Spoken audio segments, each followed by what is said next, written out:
নমস্কাৰ সত্যানুসন্ধানলৈ আপোনালোক সকলোকে আদৰণি মই দিগন্ত কুমাৰ নাথ যি সময়ত ৰাজ্যখনৰ চুকে কোণে আমাৰ জনতাই হেতা পৰা উৎসাহেৰে সম্পদৰ অধিষ্ঠাত্ৰী দেৱী লক্ষ্মীক আৰাধনা কৰিছে সেই সময়ত আমি আলোচনা কৰিবলৈ লৈছোঁ জুবিন মৃত্যুৰ ৰহস্য ফাদিল হ'ব কেতিয়া এই গুৰুত্বপূৰ্ণ বিষয়ত জুবিনৰ মৃত্যুৱে কাৰ কাৰ মুখা খুলিছে এই গুৰুত্বপূৰ্ণ বিষয়লৈ আমি আলোচনা কৰিবলৈ আগবাঢ়িছোঁ আমি প্ৰত্যেকেই গম পাওঁ 20টা দিন ওচৰ চাপিল এই পৰ্যন্ত আমাৰ মহান শিল্পীগৰাকীৰ মৃত্যুৰ প্ৰকৃত হাতৰ এই পৰ্যন্ত ভগা নাই প্ৰত্যেকজন অসমীয়া উদ্বিগ্ন হৈ আছে আজিৰ এই মুহূৰ্তটো আমি গুৰুত্বপূৰ্ণ এই বিষয়ত আলোচনা কৰিবলৈ আগবাঢ়িছোঁ মই প্ৰথমে আদৰিছোঁ গুৱাহাটী উচ্চ ন্যায়ালয়ৰ এগৰাকী জ্যেষ্ঠ অধিবক্তা আব্দুল মতিন আহমেদ ডাঙৰীয়া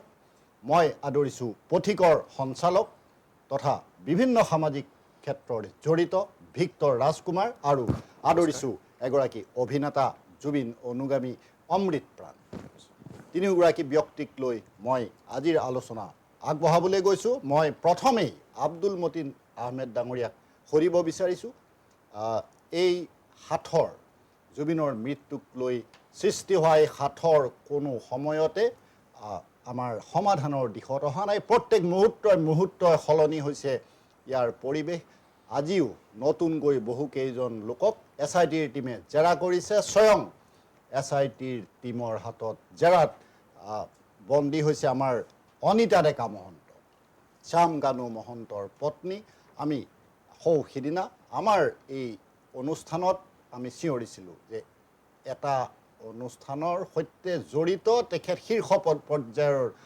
এগৰাকী অধিকাৰী শ্যাম গানু মহন্তৰ প্ৰতিষ্ঠানত কিন্তু তেখেতক জেৰা কৰা হোৱা নাছিলে আজি সৌভাগ্যক্ৰমে সেই ঘটনা ঘটিছে কেনে প্ৰক্ৰিয়াৰে আগবাঢ়িছে আমাৰ তদন্ত বা আমাৰ অসমৰ ৰাইজে বিচৰা ন্যায় প্ৰাপ্তিৰ ক্ষেত্ৰত সকলো ঠিকে আছেনে আপুনি এগৰাকী অধিবক্তা হিচাপে আপোনাৰ কি অভিমত মই এনি ভাৰতৰ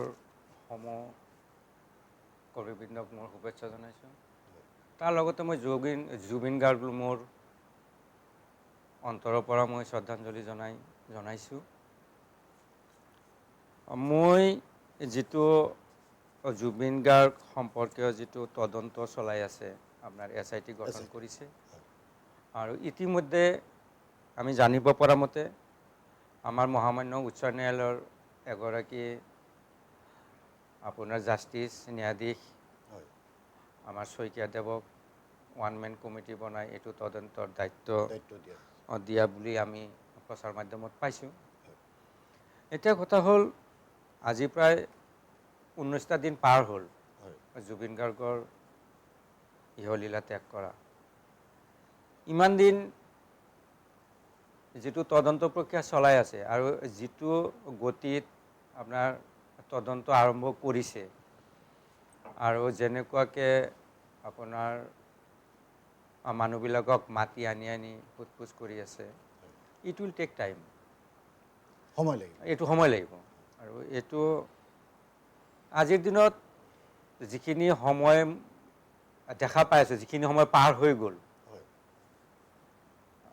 প্ৰত্যেক দিনা কিবা চিনাৰীবিলাক পৰিৱেশবিলাক সলনি হৈ আছে এটাৰ পিছত এটা এনেকুৱা হৈ আছে কিন্তু মই এইটো ক'ব বিচৰা নাই যে কিছুমানে এইটো লৈ ৰাজনীতি কৰিব বিচাৰিছে মই এইটো ক'ব বিচৰা নাই কিন্তু সময়বিলাক এনেকৈ পাৰ কৰি আছে এইটো অদূৰ ভৱিষ্যত আৰু কিমান দিন যে লাগিব এইটোতো মই আজিৰ দিনত কিন্তু সঠিক মই একো ক'ব পৰা নাই কিন্তু মই বিচাৰোঁ ক্ষিপ্ৰতাৰে আপোনাৰ তদন্তটো আগবাঢ়ক দোষীবিলাকক উপযুক্ত শাস্তি দিয়ক আইনৰ মাধ্যমত শাস্তি দিয়ক সেইখিনি আমি সাধাৰণতে আমাৰ মুখ্যমন্ত্ৰী ডাঙৰীয়াক আমি সকলোৱে এক্সপাৰ্ট বুলি মানুহে অভিহিত কৰে কিন্তু ইমান এক্সপাৰ্ট মুখ্যমন্ত্ৰীজনৰ কাম আৰু এক্সপাৰ্ট হ'ব লাগিছিলে কিন্তু আজি যি দেখা পাই আছোঁ কিন্তু বস্তুটো বেলেগ ফালে গতি কৰা যেন মোৰ অনুমান এক্সপাৰ্ট কমিটিৰ কাম এক্সপাৰ্ট হোৱা নাই এনেধৰণৰ অনুভৱ প্ৰকাশ কৰিছে আমাৰ আব্দুল মতিন আহমেদ ডাঙৰীয়া। মই তেখেতক ধন্যবাদ জনাইছোঁ। পুনৰ তেখেতৰ ওচৰলৈ আহিম। এতিয়া আহিছোঁ ভিক্টৰ ৰাজকুমাৰ ডাঙৰীয়াৰ ওচৰলৈ। আৰু ভিক্টৰ ৰাজকুমাৰ ডাঙৰীয়াৰ বিষয়ে মই আগতেই কৈছোঁ, বিভিন্ন সামাজিক ক্ষেত্ৰৰে তেখেত জড়িত। পথিকৰ সঞ্চালকৰ দায়িত্বত থকা ভিক্টৰ ৰাজকুমাৰ ডাঙৰীয়াই এই কথা আমাক ক'ব, আমাৰ যি মূল বিষয় জুবিনৰ মৃত্যুৱে কাৰ কাৰ মুখা খুলিলে। কৈছোঁৱেই, জুবিন গাৰ্গৰ মৃত্যুৰ কাহিনী প্ৰত্যেক মুহূৰ্ততে ৰহস্যৰ সৃষ্টি কৰি আছে, ৰহস্যৰ আৱৰ্তত এতিয়ালৈকে সোমাই আছে। কোনো এটা কথা নিশ্চিত হ'ব পৰা নাই, এনেধৰণৰ কথা আছে। তাৰ মাজতে শ্যামগানু মহন্তৰ দৰে সাংস্কৃতিক দালালৰ মুখাও খুলিছে এই মৃত্যু কাহিনীয়ে। সেই কথা আমি স্বীকাৰ কৰিবই লাগিব। এনেদৰে ভিক্টৰ ৰাজকুমাৰ ডাঙৰীয়াই কি ক'ব? মই কথাখিনি আগবঢ়াৰ আগতে প্ৰথমতে মই আমাৰ হিয়াৰ আমঠু জুবিন দালৈ অকণমান সেৱা জনাইছোঁ। এইকাৰণেই কৰিছোঁ কাৰণ জুবিন দা এতিয়া জুবিন গাৰ্গ ঢুকালে, আৰু বহুত কথা তেখেত ঢুকোৱাৰ পাছত মানুহে, অসমৰ সৰহসংখ্যক লোকে জানিছে। আৰু প্ৰথম অৱস্থাত যেতিয়া জুবিন গাৰ্গ নাছিলে, জুবিন গাৰ্গ নোহোৱা দিনৰ পৰা মই জুবিন গাৰ্গৰ সংস্পৰ্শ কেনেকৈ আহিছিলোঁ, আমি যেতিয়া জে বি কলেজত পঢ়োঁ, জুবিন গাৰ্গত তেতিয়া জুবিন কলেজত পঢ়ি আছিলে, তেতিয়া আমি জংকীৰ গানহে শুনিছিলোঁ। আৰু সেই সময়ত জংকীৰ লগত জুবিনক কীবৰ্ড বজোৱাহে পাইছিলোঁ। আৰু মই সেৱা কৰাৰ আঁৰতে কাহিনীটো এনেকুৱা ধৰণৰ, তাৰমানে যেতিয়া জংকীয়ে, আমি এটা অনুষ্ঠানত আছিলোঁ জে বি কলেজত, আমাৰ ভিতৰুৱা কলেজীয়া এটা প্ৰগ্ৰেম আছিলে, জংকীয়ে গাই গ'ল ৩-৪টা ধুনীয়াকৈ গান গাই গ'ল। তাৰ পাছত তাৰ মন গ'ল, সি গীত এটা গালে কিশোৰ কুমাৰৰ। এই আৰম্ভ দুটামান কলি গোৱাৰ পাছতেই গানটো ভাল নালাগিল। মানে সেই সময়ত হয়তো এনেকুৱা এটা মুহূৰ্ত তাত ভাল নাছিল, সেইকাৰণে সি গানটো ভালকৈ গাব নোৱাৰিলে। আমি কি কৰিলোঁ, কেইজনমান মিলি, মোৰ বন্ধু এতিয়াও আছে, কাষতে ঘৰ, এতিয়া যোৰহাটৰ যিটো জুবিন গাৰ্গৰ ঘৰ, তাৰ কাষতে ঘৰ ধ্ৰুৱ, আমি নমাই আনিলোঁ তাক, আকৌ জংকীক উঠাইছোঁ গান গোৱাবলৈ। চ' তেনেকুৱা এটা মুহূৰ্ত পাৰ কৰিছিলোঁ। তেতিয়া জুবিন গাৰ্গ হোৱাই নাই। কিন্তু মুহূৰ্ত যে সলনি হয়, মানুহে যেতিয়া একেধৰণে কাম কৰে, অধ্যৱসায় থাকে, টাৰ্গেট থাকে, নিৰ্দিষ্ট এটা মানসিকতাৰ লক্ষ্যৰে কাম কৰে, তেতিয়াহ'লে এটা সময়ত বেলেগ ধৰণৰ হৈ যায়। খুব কম দিনৰ ভিতৰত জুবিন গাৰ্গ হৈ পৰিলে। আৰু সেই যিটো সময়ত আমি নমাই আনিছিলোঁ, তাৰ পাছত আমি তেখেতৰ ওচৰলৈ কাষলৈ যাব পৰা মুহূৰ্ত এটা দূৰত্ব বাঢ়ি গুচি গ'ল। সেয়া জুবিন গাৰ্গ। আৰু সেই জুবিন গাৰ্গক এই যে আৱিষ্কাৰ নতুনকৈ আজিৰ ডেটত আজিৰ তাৰিখত পৃথিৱীৰ প্ৰত্যেক মানুহেই ৰিচাৰ্চ কৰি আছে, কি কৰিছিলে তেওঁ, কেনেকৈ আছিলে, জুবিন গাৰ্গ কিয় হ'ল। কালি যেতিয়া পাকিস্তানত জুবিন গাৰ্গৰ আলোচনা হ'ল বা জুবিন গাৰ্গৰ শ্ৰদ্ধাঞ্জলি হ'ল, তেতিয়া জানিব লাগিব যে জুবিন গাৰ্গ কি আছিল। আৰু আমি এই গালি এটা আছে নহয় আমাৰ, আমি অসমীয়া মানুহ শৰাত খোৱা জাতি, আমি আচলতে মৃত্যুৰ পাছতহে ইমানখিনি আমি গম পাইছোঁ, তাৰ আগতে গম কোনেও পোৱা নাছিলে। ময়ো এজন সাধাৰণ ব্যক্তি হিচাপে মই কওঁ, সেইকাৰণে মই সেৱাটো কাঢ়ি ল'লোঁ। কাৰণ জুবিন গাৰ্গ, আমি যিহেতু অনুষ্ঠানৰ লগত জড়িত, মানুহৰ লগত সংস্পৰ্শত থাকোঁ, কিবা কিবি ধৰণৰ, আমি কি হয়, মিডিয়াই বা বেলেগ মানুহে যিটো কয়, যিটো এতিয়া আমি দেখা পালোঁ যে এচাম মানুহ আছে, তেওঁক সদায় বিপথে পৰিচালিত কৰি আহিছে, হয়নে? সেই বিপথে পৰিচালনা কৰাখিনি যিখিনি কৰিছে, সেইখিনি কথাই আমাৰ ওচৰলৈ আহে। কি হৈছে, জুবিনে মদ খাই পেলাই মাতলামি খাই শুই দিছে, জুবিনে কি হৈছে, হেৰিৰ ওপৰত গান গাই থাকি পেলাই উঠি পেলাই ওপৰলৈ বান্দৰামি কৰিছে, অকল সেইখিনিহে আমি পাইছোঁ। কিয় কৰিলে সেই কথাটো কিন্তু নাহে। আজি তাৰিখতো কি হ'ল সেই কথাটো নাই অহা, কিন্তু বেলেগ ধৰণৰ কাহিনী এটা চলি আছে। ঠিক তেনেকুৱা সেই এজন সাধাৰণ অনুৰাগী হিচাপে বা এজন সাধাৰণ ব্যক্তি হিচাপে বেলেগে যি ভাবি আছিলে, আমি সেইটোৱে ভাবি আছিলোঁ। সেইকাৰণে মই যেতিয়া যিহেতু এটা অনুষ্ঠানৰ লগত জড়িত, যিটো আপুনি কৈ আছে পথিকলাবৰ অনুষ্ঠান, আমি ধপাত জাতীয় এনেকুৱা ধৰণৰ নিচাজাতীয় সামগ্ৰীৰ বিপক্ষে আমি কাম কৰি আহিছোঁ। গতিকে আমি জুবিনক যদি মাতোঁ, তেতিয়াহ'লে আমি কি কৰিম? আমি নিজক আমি ঠগাৰ নিচিনা কৰা নাই জানো? এটা সামান্য এটা এডভাৰটাইজমেণ্ট বা কিবা এটা আমি পাব্লিচিটি পাবৰ কাৰণে আমি তেখেতক লৈ অনাৰ নিচিনা নহ'ব জানো? সেইকাৰণে আমি সদায় তেখেতৰ কাষলৈ যোৱা নাছিলোঁ। আমাক সদায় চবেই এটা অনুষ্ঠানলৈ মাতে, তোমালোকে কিয় নামাতা? আমাৰ এটাই কথা আছিলে, তেওঁক যদি লৈ আহোঁ, আমি যিটো কাম কৰোঁ সেইটোতো নহ'ব। কিন্তু আচলতে তেওঁক সেই মদলৈ লৈ গ'ল কোনে? সেইটো আমি এতিয়াহে পোহৰলৈ আহিছে। তেওঁক মদপি বনালে কোনে? তেওঁ নেখাওঁ, নাযাওঁ, পানীত নানামো কোৱাৰ পাছতো তেওঁক ঠেলি পঠিয়াইছে। মদ নাখাওঁ কোৱাৰ পাছতো মদ খুৱাইছে, মদপি বনাইছে তেওঁক সেইটোহে, তেওঁৰ বেয়া দিশটোহে বেছিকৈ পাব্লিচিটি কৰিলে, তেওঁৰ ভাল দিশটো নকৰিলে। কিন্তু গতিকে আমি সেই দিশটোহে দেখিলোঁ। আমি ভাল দিশটো জীয়াই থকা সময়ত আমি ভাল দিশটো নেদেখিলোঁ, মূল্য দিব নাজানিলোঁ। আজি আমি মূল্য দি আছোঁ কেতিয়া? তেওঁতো গমেই নাপালে, প্ৰয়োজনেই নাই তেওঁক। আজি তাৰিখে ওলাইছে যে 15টা শিশু তেওঁ এডপ্ট কৰিলে, তাৰে এগৰাকীয়ে চিকিৎসক হ'ল। ধেমালি কথা নেকি? আজি কেইজন কৰোড়পতি মানুহ অসমত, হাজাৰজনৰ ওপৰত কৰোড়পতি মানুহ আছে, কেইজনে এজন ল'ৰা পঢ়াইছে? আঙুলি মূৰত বিচাৰিয়ে নাপাব। কিন্তু জুবিনে কৰিলে। কোনজন জুবিনে কৰিলে? 80 লাখ টকা ধাৰ লৈ পেলাই ঢুকাইছে, হয়নে? গতিকে তেনেকুৱা এজন ব্যক্তিক আমি জানিলোঁ জীৱনকালত, নাজানিলোঁ। আৰু সেই জুবিনক আৱিষ্কাৰ কৰি পেলাই কোনে লৈ গ'ল, কোনে ব্যৱসায় কৰিলে? এই মহন্ত, গোস্বামী এনেকুৱা জাতীয় দালালবিলাক, মিত্তল নিচিনা দালালে। মই এটা সৰু অভিজ্ঞতা কওঁ আমাৰ। তথাপিও যিহেতু আমি অলপকৈ গম পাইছিলোঁ তেখেতৰ ভাল কামবিলাক, তেখেতে সহায় কৰা কামবিলাক, যিহেতু আমিও সহায়ৰ লগত জড়িত কিবা কিবি কামত, গতিকে আমি ভাবিছিলোঁ নহয়, আমি এবাৰ হ'লেও আমি অনুষ্ঠানত তেখেতক মাতিম, আমাৰ বিষয়ে জনাম, তেখেতে যদি ভাল লাগে আমাৰ অনুষ্ঠানলৈ তেওঁ আহিব। দুবাৰ ফোন কৰিলোঁ। প্ৰথমবাৰ ফোন কৰিলোঁ, গৰিমা বৌৰ লগত মোৰ ভাল, গতিকে গৰিমা বৌৰ লগত কথা পাতি কৈছে নহয়, গোটেই চিডিউলটো তেওঁতো জানাই ব্যস্ত হৈ আছে, গতিকে ব্যস্ত হৈ থাকে, গতিকে এবাৰ সিদ্ধাৰ্থৰ লগত কথা পাতিলে হ'ল, সি কৈ দিব। প্ৰথমবাৰ ফোন কৰিলোঁ, ক'লে যে নহয় বহুত ব্যস্ত আছে, আপুনি নেক্সট ডে ফোন কৰকচোন, মই সুধি পেলাই কৈ দিম। মই ইমানলৈকে ক'লোঁ, আমাৰ অনুষ্ঠানটোৰ কথা ক'ব, মোৰ কথা ক'ব, বুজি পাব। পিছদিনাখনি ফোন কৰাৰ পাছত তেওঁ ক'লে নহয়, তেওঁ বহুত ব্যস্ত, এনেকুৱা প্ৰগ্ৰেমত তেওঁ আহিব নোখোজে। যিটো একেবাৰে অদ্ভুত কথা এটা, তথাপি একদম তেওঁ কোৱাই নাই। কাৰণ যিজন মানুহে এইবিলাক কাম কৰে তেওঁ কেতিয়াও ন বুলি নক'ব। তেওঁৰ ওচৰলৈ কাষলৈ শব্দটো নগ'লে। সেই সিদ্ধাৰ্থ, মই 3বাৰ ফোন কৰিলোঁ, তাৰপাছত গম পালোঁ যে আমি সেই সময়ত কিন্তু জুবিনদাৰ এগেইনষ্টত কথাটো ভাবিলোঁ যে ইমান হয়, নেমাতো যা, অহংকাৰ হয় বুলি ভাবি ল'লোঁ। এইটো নেচাৰেল কথা এটা, আপুনি যেতিয়া কাৰোবাক ক'ব, কিন্তু তেওঁ কথাটো যে নক'লে সেইটো আমি পাছতহে গম পাইছোঁ।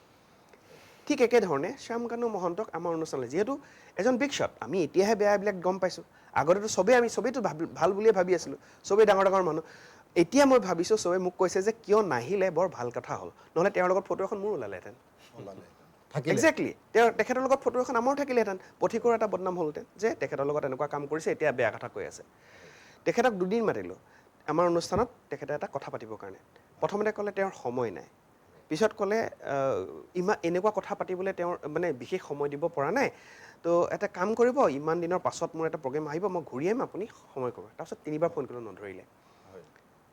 মই ৰাজকুমাৰ ডাঙৰীয়াক ধন্যবাদ জনাইছোঁ। তেখেতে অকণমান সময়ৰ ভিতৰত তেওঁ কথা আপোনালোকক ক'লে, তাৰে ভিতৰত এটা গুৰুত্বপূৰ্ণ কথা ক'লে যে আমাৰ জনসাধাৰণৰ মাজৰ পৰা আমাৰ শিল্পীসকলক আঁতৰাই নিয়া এই যিটো ট্ৰেণ্ড, এই ট্ৰেণ্ডৰ কথা আমাৰ জুবিন গাৰ্গৰ সমপৰ্যায়ৰ বহু কেইগৰাকী শিল্পীয়ে শেহতীয়াভাৱে আমাৰ সংবাদ মাধ্যমৰ ওচৰত প্ৰকাশ কৰিছে। যি সময়তে টাৰ্চেম মিট্টাল এই জগতখনত প্ৰৱেশ কৰি আমাৰ মৰমৰ জুবিন গাৰ্গক, আমাৰ এই মৰম দিয়া অসমীয়া মানুহখিনিৰ মাজৰ পৰা আঁতৰাই লৈ গৈছিলে, সেই সময়তে সেই ট্ৰেণ্ডটো আৰম্ভ হৈছিল। আৰু জুবিন গাৰ্গৰ যিসকল সহকৰ্মী আছিলে, যিসকল সহশিল্পী আছিলে, সেইসকলেও বিচাৰি গ'লে জুবিন গাৰ্গক লগ নোপোৱাৰ অৱস্থা সৃষ্টি হৈছিলে, যিটো প্ৰমাণ এতিয়া ভিক্টৰ ৰাজকুমাৰে দাঙি ধৰিছে। 3বাৰ 4বাৰকৈ ফোন কৰাৰ পাছতো আচলতে এনেধৰণৰ উত্তৰ পাইছে। আৰু এই কথাত আমাৰো বিশ্বাস আছে যে সেই খবৰটো প্ৰকৃততে জুবিন গাৰ্গৰ কাণত পৰিছিল নে নাই, সেইটো এটা ডাঙৰ সন্দেহৰ কথা। আৰু তেনেধৰণৰ বহু কথা, বহু ঘটনাৰ খবৰ জুবিন গাৰ্গে নোপোৱাকৈ মানুহগৰাকী আমাৰ মাজৰ পৰা হেৰাই গ'ল। এনেধৰণৰ ঘটনা হৈছে। মই এতিয়া আহিছোঁ অমৃত প্ৰাণৰ ওচৰলৈ। তেখেতো এজন অভিনেতা, অভিনয়ৰ ক্ষেত্ৰত তেখেতে যথেষ্ট দপদপাই আছে। এতিয়া অমৃত প্ৰাণক মই এই কথাটো সুধিব বিচাৰিছোঁ, এনেধৰণৰ যি ট্ৰেণ্ডৰ সৃষ্টি হৈছে আমাৰ সাংস্কৃতিক ক্ষেত্ৰত হৈছে, আৰু সাংস্কৃতিক ক্ষেত্ৰৰ কথা কওঁতে সাংস্কৃতিক দালাল শ্যামকানু মহন্তৰ কথা ক'বই লাগিব। তেখেতসকলে আমাৰ সংস্কৃতিৰ নামত যেনেধৰণে বজাৰ কৰি আছে, সেই বজাৰবিলাকৰ মুখা লাহে লাহে খোল খাইছে। আমি আগতে আমাৰ বিষয়ে আমি লৈছোঁ, জুবিনৰ মৃত্যুৱে কাৰ মুখা খুলিছে। গতিকে এনেধৰণৰ দালালৰ মুখা খুলিছে। মই আপোনাক সুধিব বিচাৰিছোঁ, এনেধৰণৰ বাহিৰৰ কিছু বনিয়াই আহি আমাৰ অসমীয়া শিল্পীসকলৰ মাজত ট্ৰেণ্ড সৃষ্টি কৰি এনেধৰণে আমাৰ জনসাধাৰণৰ মাজৰ পৰা আমাৰ মৰমৰ শিল্পীক আঁতৰাই নিয়া এই প্ৰক্ৰিয়া আপোনালোকে কেনেধৰণে ভাবে? নমস্কাৰ। পোনপ্ৰথমে আজি শাৰদীয় লক্ষ্মী পূজাৰ দিনা আমি এই মঞ্চখনত বহি জুবিনদাৰ বিষয়ে আলোচনা কৰিম, এয়ে অবিশ্বাস্য, অকল্পনীয়। সেয়া মানে সপোনতো আমি ভাবিব নোৱাৰোঁ, এতিয়াও বিশ্বাস হোৱা নাই যে কি জুবিন দা আমাৰ মাজত নাই। সকলোকে পূজাৰ শুভেচ্ছা জনাইছোঁ। আৰু জুবিন দাক মই বিভিন্ন ক্ষেত্ৰত পাইছোঁ, তেখেতক এজন আইডল বুলি ভাবোঁ, কিয়নো প্ৰত্যেক মানুহৰ পজিটিভ নেগেটিভ দুটা ছাইড থাকে। মই তেখেতৰ পজিটিভ ছাইডখিনি অনুসৰণ কৰোঁ, গতিকে তেওঁক মোৰ হৃদয়ৰ এটা কোণত মই তেখেতক স্থান দিওঁ, আৰু তেখেতক আদৰ্শ হিচাপেও তেওঁক মই মানি চলোঁ। চ' তেখেতলৈ সেৱা নিবেদিছোঁ। তেখেত য'তেই আছে তাৰে পৰা আমাক আশীৰ্বাদ দি থাকক। আচলতে আমি অসমীয়া মানুহবোৰ বেছি কাইণ্ড হাৰ্টেড, আৰু আমাৰ মানুহৰ মনত এনেকুৱা এটা ধাৰণা আছে যে অসমীয়া মানুহে চব কাম কৰিব নোৱাৰে, যিবোৰ কাম বাহিৰৰ মানুহবোৰেহে পাৰে। এনেকুৱা ধৰণৰ এটা ধাৰণাই আৰু মানুহবোৰক কি কৰে, আপোনাৰ তেখেতলোকৰ ধাৰণাটো সলনি কৰি দিয়ে। আৰু ইয়াৰ এই ক্ষেত্ৰত মই ভাবোঁ জুবিন দাও এজন হ'ব পাৰে যে কি উপৰোক্ত ডাঙৰীয়াই তেখেতে কৈছে যে জুবিন গাৰ্গৰ নেগেটিভ ছাইডটোহে বাহিৰত ফ'কাছ হৈছিলে, পজিটিভ ছাইডবোৰ অহা নাছিলে। এই ক্ষেত্ৰত মই কওঁ জুবিন দা যিমান উৎপতীয়া বা যিমান ল'ৰামতীয়া কামখিনি কৰি থাকে, শিশুসুলভ মন, কিন্তু তেখেতৰ এনেকুৱা মহান কিছুমান গুণ আছে যিখিনি গুণ মানুহে বখানিব নিবিচাৰে বা সেইখিনি ফ'কাছত কম আহে। কিন্তু মই আপোনালোকৰ এই মঞ্চতে আগৰ অনুষ্ঠানত মই কৈছিলোঁ যে কি মানুহক আজিকালি TRP লাগে, মছলা লাগে, নিজে মানে যিকোনো বস্তু এটা মানে হেৰি কৰি যাবলগীয়া হয়, ল'ব বিচাৰে। আৰু বিশেষকৈ আমাৰ অসমীয়া জাতিটো মই প্ৰথমে ক'লোঁ যে কাইণ্ড হাৰ্টেড, তাৰ উপৰিও আমাৰ মানুহৰ এটা বহুত বেয়া গুণ আছে, তাৰ লগত ময়ো পৰিছোঁ।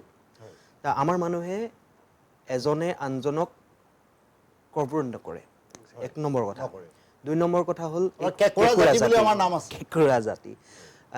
তাৰ উপৰিও আৰু এটা বস্তু আছে, আৰু এটা বস্তু নেকি, এই ইউনিটিৰ বহুত কম, যাৰ কাৰণে মই যদি ক'ৰবাত অকণমান বিপদত পৰিছোঁ, মোৰ কাষৰজনে চাই ৰং চাব যে কি তাৰহে প্ৰব্লেম হৈছে, মোৰ কি আহে যায়, লাহেকৈ ছাইড কাটিব।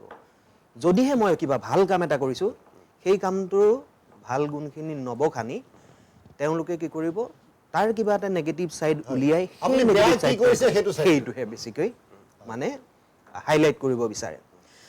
জুবিনদাৰ ক্ষেত্ৰতো তেনেকুৱা ধৰণৰ নোহোৱা নহয়, কিয়নো যিটো ল'ৰা বুলিয়ে কৈছোঁ, তেখেতৰ JB কলেজৰ সময়ত আমি সেইখিনি নাজানো, কিন্তু পাছত যিমানখিনি তেখেতৰ মুখত শুনিছোঁ বা তেখেতৰ জনা শুনা মানুহৰ মুখৰ পৰা শুনিছোঁ, তেখেতৰ খুৰাক যিজন দদায়েকৰ মানে কপিল বৰ্তাৰ দদায়েকৰ পুতেক মোৰ লগত বহুত ক্ল'জ, আৰু বৰ্তাৰ লগতো মই ক্ল'জেই বহুতখিনি, তেখেতৰ লগত অহা যোৱা হৈ থাকে মাজে সময়ে। আৰু তেখেতৰ যোনজন দদায়েক মানে জুবিনদাৰ দদায়েক, তেখেতেতো মোক নিজৰ ভাইটিৰ দৰে আছিলে, আৰু তেখেতৰ মুখত বহুত কথা শুনিছোঁ মই জুবিনদাৰ বিষয়ে। আৰু জুবিনদাৰ মুখে মুখে কিছুমান কথা কৈ দিয়ে, যিবোৰ কথা নেকি মানে বাহিৰতে ইমান ওলাই নাহে।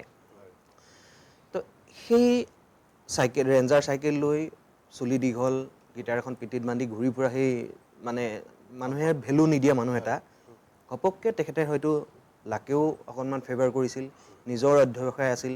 আৰু যিহেতু জুবিনদাই বাৰে বাৰে কৈ থাকে তেখেতৰ মাক নিজৰ গুৰু, মাতৃৰ গুৰু হয়, শিক্ষাগুৰু, মাতৃগুৰু, পিতৃ মাতৃ এইকেইজনটো গুৰু হয়েই। তো মাতৃক শ্ৰদ্ধা কৰি তেওঁ আগবাঢ়ি গৈছিলে, যিহেতু ভনীয়েকৰ অকাল বিয়োগ হৈছিলে। তাৰপাছত তেওঁ দোপতদোপে আগবাঢ়ি গ'ল, অসমৰ জনতাই তেখেতক আঁকোৱালি ল'লে, তেখেতক আঁকোৱালি নহয়, তেখেতৰ কণ্ঠই, যাদুকৰী কণ্ঠই মানুহক সোমাই গ'ল। সেই ক্ষেত্ৰত মই যে অলপ আগত ক'লোঁ, সেই আমাৰ কেঁকুৰা জাতি বা তেখেতৰ নেগেটিভ ছাইডটো অকণমান হেৰি কৰিব লাগে, যিটো কাম শক্তিৰে কৰিব নোৱাৰি তাক মানে বুদ্ধিৰে কৰিবলৈ বহুতখিনি চেষ্টা কৰে মানুহে। মানে সেনেকুৱা ধৰণৰ কিছুমান কথা থাকেই যে জতুৱা ঠাঁচ বা ডাকৰ বচনবোৰ মানুহে ভাল ক্ষেত্ৰত বহুত কম ব্যৱহাৰ কৰে, আৰু বেয়া ক্ষেত্ৰত ব্যৱহাৰ কৰিবলৈ বেছিকৈ উঠি পৰি লাগে। তো জুবিনদাৰ সেই যি উন্নতি, সেই ক্ষেত্ৰতো বহুতে ডাইৰেক্টলি তেখেতকতো জনতাৰ পৰা আঁতৰাই নিব নোৱাৰে, গতিকে তেখেতৰ নেগেটিভ ছাইডটো হাইলাইট কৰি কেনেধৰণে তেখেতক অকণমান পিছ পেলাব পাৰে, সেই বস্তুটো আজিৰ নহয়, আজিৰ পৰা বহুত বছৰ আগৰ পৰা আমি সৰুৰ পৰা জুবিনদাৰ গান শুনি মানে ডাঙৰ হৈছোঁ। সেই তেতিয়াৰ পৰা জুবিনদা কণ্ট্ৰভাৰ্চিতে থাকিলে। কণ্ট্ৰভাৰ্চি আচলতে তেওঁ কণ্ট্ৰভাৰ্চি কৰিবলৈ বিচাৰে নে তেওঁক কণ্ট্ৰভাৰ্চিৰ মাজত টানি আনিব বিচাৰে, ইয়াত দুটা কথা আহিলে। এতিয়া আমি দেখা পাওঁ যে কি জুবিনদাই নিজে কণ্ট্ৰভাৰ্চিৰ মাজত যাব বিচাৰে, মানুহে সেইটোত ভাবে, কিন্তু আচলতে তেওঁ কি হৈছিলে, কথা লুকুৱাই থোৱা মানুহ নহয়। তেওঁ ভাল বেয়া যি হয় গোটেইখিনি মুখত বকি দিয়ে, মানে ভাল পাওক বেয়া পাওক এনেকুৱা। সেইটো এক প্ৰকাৰে ভাল লক্ষণ, আৰু আন প্ৰকাৰে সেইটো এটা বেয়া লক্ষণো হয়। কিয় বেয়া লক্ষণ হয়? কিছুমান মানুহ আখেজীয়া হৈ যায়। যেতিয়া মই সঁচা কথা এটা কৈ দিওঁ, তেতিয়া কাৰোবা এজনৰ কাৰণে বহুত বেয়া হ'বও পাৰে। সেই ক্ষেত্ৰত সেই মানুহজন তেখেতৰ প্ৰতি আখেজীয়া হৈ যায়। মই আজি একো নাই পৰা, কাইলৈ পৰহিলৈ লাহে লাহে মই আপোনাক কিবা এটা পিনৰ পৰা বেক বাইটিং বা এটেক কৰিবলৈ মই চেষ্টা এটা কৰি থাকিব পাৰোঁ, য'ত নেকি সুৰুঙা অকণমান পাওঁ। এনেকুৱা ধৰণে কিবা এটা যে বহুত বছৰ আগৰ পৰা চলি আছিলে, সেইটো অসমৰ ৰাইজে লাহে লাহে লাহে লাহে দেখা পাই আছে। এতিয়া আপুনি যিহেতু ক'লে বনিয়া শিল্পক্ষেত্ৰ, মানে শিল্পকলাৰ ক্ষেত্ৰতে হওক বা আন শিল্পীৰ ক্ষেত্ৰত ঠিকাদাৰ, আমি যদি কওঁ শিল্পীৰ ঠিকাদাৰ, এইসকলক কি কৰা যাব? আপুনি সেই বিষয়ে অকণমান স্পষ্ট। এই ক্ষেত্ৰত চাওক, ইয়াতে মই আগতেই ক'লোঁ, আমাৰ মানুহখিনিৰ মাজত একতা নাই। আজি মোক যদি কোনোবা এজনে কৈছে যে কি আপুনি এনেকুৱা ধৰণৰ কামটো এনেকুৱাকৈ কৰি দিয়ক, তেখেতক মই ছাইড কটাই দিছোঁ, আপুনি কিন্তু এনেকুৱা ধৰণৰ, হ'ব দিয়ক কথা নাই, তেখেতে নহ'লে কি হ'ল, মই কৰি দিছোঁ। মই সেই বস্তুটোত যোৱাৰ মাত্ৰেই সিজন মানুহৰ মাইনাছ পইণ্টত আহি গ'ল লাহেকৈ। তেখেতক মই ঠেলি দিলোঁ দগাত এটালৈ, আৰু তেখেতৰ বিষয়ে নেক্সট টাইমত ওলাব বেলেগ ধৰণে যে তেওঁক ইয়াৰ পৰা আঁতৰাই আমুককহে লোৱা হ'ল। তো মোক হাইলাইট কৰিলে তেওঁ, মই ৰাতিৰ ভিতৰত প্ৰমোশ্যনত লাহেকৈ গ'লোঁ। কিন্তু সেই প্ৰকৃত যোনজন মানুহ, সেই মানুহজনক পলিটিক্স কৰি পেলাই মই ছাইড কৰি দিলোঁ। মানে মই তাৰ লগত ইজন মানুহৰ লগতো তেনেকুৱা ধৰণৰ জড়িত হৈ পৰিলোঁ। এতিয়া আপোনাৰ এই বেপাৰ বাণিজ্যবোৰৰ ক্ষেত্ৰত মানুহে আমাৰ কয়, ককা দেউতাহঁত আজোককাহঁত কৈছিলে, বা গানতো বিভিন্ন সময়ত আমি এইবোৰ শুনিবলৈ পাইছোঁ, অচিন কাঠৰ থোৰা নলগাবা। এতিয়া আমি অচিন কাঠৰ থোৰাৰ উপৰিও যদি আমি চিনাকি থোৰাকো চাওঁ, সেই তাতো কাক বিশ্বাস কৰিব এতিয়া? জুবিনদাৰ ঘূণ পোক লাগি আছে, দেখা পোৱা গৈ আছে। এতিয়া যিদিনা সেই ইনচিডেণ্টটো হৈছিলে, হয়তো অকণমান নিজেই মানে নিজৰ ওপৰত কিবা এটা খামুচি ধৰি ৰাখিব পৰা অকণমান ক্ষমতা এটা আছিলে কাৰণে মানে হাৰ্ট এটেক নহয় ৰৈ গ'লোঁ। কিন্তু খন্তেক সময়ৰ কাৰণে মই একো দেখা পোৱা নাছিলোঁ বা একো শুনা নাছিলোঁ। বহুত মানুহে কিবা কিবি কৈ আছিলে, যি সময়ত মই আমিনগাঁও DC অফিচত আছিলোঁ। মেজিষ্ট্ৰেচি ব্ৰাঞ্চৰ ছাৰজনে মোক কয়, দাদা জুবিন দা, তেখেতৰ মাতটো বন্ধ। মই তেওঁ মোবাইলটো এনেকৈ কৰিলোঁ, মই মোবাইলটো পটককৈ টিপিলোঁ, তাত মানে ব্ৰেকিং নিউজত আহিছে, জুবিন গাৰ্গ আৰু আমাৰ মাজত নাই। খন্তেক সময়ৰ কাৰণে হৈছে এইটো ফেক নিউজ। যেতিয়া তেওঁ বস্তুটো কৰিলে, মোৰ মানে এনেকুৱা ধৰণে লাগিছে যে কি একোৱেই নাই, সকলো শেষ। যি কি নহওক, যি হৈ গ'ল, সেই হোৱাৰ কেন্দ্ৰ কৰি ইয়াতে যে বেপাৰ বাণিজ্যবোৰ চলি বস্তুখিনি হ'ল ষ্টেপ বাই ষ্টেপ। আজি তেখেতৰ বৰ্তমান সময়ত একেবাৰে শেষৰজন যিজন মেনেজাৰ, তাৰ আগতো আৰু কোনোবা মেনেজাৰ আছিলে, তাৰ আগতো কোনোবা মেনেজাৰ আছিলে। এতিয়া এই যে বেপাৰ বাণিজ্যবোৰ হ'ল, তেখেতে ক'লে যে জুবিন গাৰ্গ মৃত্যু হ'ল, আজি গোটেই বিশ্বব্যাপী তেখেতৰ যি গুণমুগ্ধ, আজি পাকিস্তানৰ পৰা আদি কৰি ভাৰতৰ ওচৰে পাঁজৰে ৰাজ্যখিনি বাদ দি এছিয়া, আফ্ৰিকা সকলোতেই তেখেতৰ শ্ৰদ্ধাঞ্জলি নিবেদন কৰি আছে। মানে মৃত্যুৰ পাছত জীৱিত অৱস্থাত কি কৰি আছিলে, সেই বস্তুখিনি অকল তেখেতৰ মেনেজাৰে গম পাইছিলে। ক'ত যাব, কি খাব, কি নকৰিব, অকল সিদ্ধাৰ্থ শৰ্মাই গম পাইছিল। তাৰ আগত মিত্তালে গম পাইছিলে। মিত্তাল বোলাজনক বৰ বিশেষ এটা মই গম পোৱা নাছিলোঁ সেইটো সময়ত। কিন্তু যেতিয়া আমি জুবিনদাৰ ওচৰলৈ বহুত ক্ল'জ হৈ আহিব পাইছিলোঁ, তেতিয়া মানে সিদ্ধাৰ্থক পাইছিলোঁ। আৰু তাৰতো এক্টিভিটিজবোৰ এনেকুৱা লাগে সি যেন জুবিন গাৰ্গ সিহে হয়, তেনেকুৱা ধৰণৰ। আচলতে মেনেজাৰ তেওঁ তেখেতৰ তেখেতক মেনেজে কৰিব লাগিছিল, যে কি ক'ত কেনেকৈ কি কৰিব কি নহ'ব। তেওঁক বাউন্সাৰৰ নিচিনা বিহেভ কৰে। তেওঁৰ মানে এক্টিভিটিজবোৰ তেনেকুৱা, আৰু বিহেভিয়াৰটোতো নক'বই আৰু, লগ পোৱা প্ৰত্যেকে জানে সেই বস্তুটো। আৰু ইয়াৰ আগত গ'ল এই যিটো বৰ্তমান হৈ যোৱা ফেষ্টিভেলটো, এই ফেষ্টিভেলটো ইয়াতে বুলি নহয়, আপোনাৰ ছিংগাপুৰতে নহয়, ইয়াৰ আগতো থাইলেণ্ডত কৰিছে, ক'ৰবাত দিল্লীত কৰিছে, বিভিন্ন জেগাত কৰিছে। কথা হ'ল কি, পেৰিলটো কি, সেই পেৰিলটোৰ ওপৰত বেছ কৰি পেলাই আমি বস্তুখিনি চাবলগীয়া হয়। যিটো হৈ গ'ল তাকতো ঘূৰাই কৰিব নোৱাৰি, কিন্তু ন্যায় পোৱাটো সম্পূৰ্ণ জৰুৰী, যাতে এনেকুৱা ধৰণৰ আৰু ভৱিষ্যত নহওক। এই বস্তুখিনিত কিন্তু চৰকাৰেও গুৰুত্ব দিয়া দৰকাৰ। কিন্তু এনেকুৱা ধৰণৰ কিছুমান নৰ্থ ইষ্ট ফেষ্টিভেল, নৰ্থ ইষ্টখন আমাৰ আছে ক'ত, আৰু পাতিছেগে, ফেষ্টিভেলটো ফেষ্টিভেল পাতিছে ক'ত, আৰু সেই ফেষ্টিভেলটোৰ আৰু লগত নৰ্থ ইষ্টৰ মানুহে নৰ্থ ইষ্টৰ নাজানে যে নৰ্থ ইষ্ট ফেষ্টিভেলটো ক'ত হৈছে, ক'ত কিমান হৈছে, কি তাৰিখৰ হৈছে। পৰা হৈছে, তাত কি হৈছে, নৰ্থ ইষ্টৰ মানুহে নাজানে, অসমৰ মানুহে নাজানে, কোনেও নাজানে। মই অমৃত প্ৰাণক ধন্যবাদ জনাইছোঁ। মই আপোনাৰ ওচৰলৈ পুনৰ আহিম। এতিয়া মই আহিছোঁ আব্দুল মতিন আহমেদ ডাঙৰীয়াৰ ওচৰলৈ। আমি এই বিষয়ে আলোচনাই কৰি আছোঁ যে বিভিন্ন সমস্যাৰ বিভিন্ন সাঁথৰৰ উত্তৰ এই পৰ্যন্ত নাই। আজি 19 নম্বৰ দিন অতিক্ৰম কৰিব হৈছে। পানীত কোন মুহূৰ্তত জুবিন গাৰ্গ সম্পূৰ্ণৰূপে ডুব গৈছিলে সেই ভিডিঅ'টো নাই।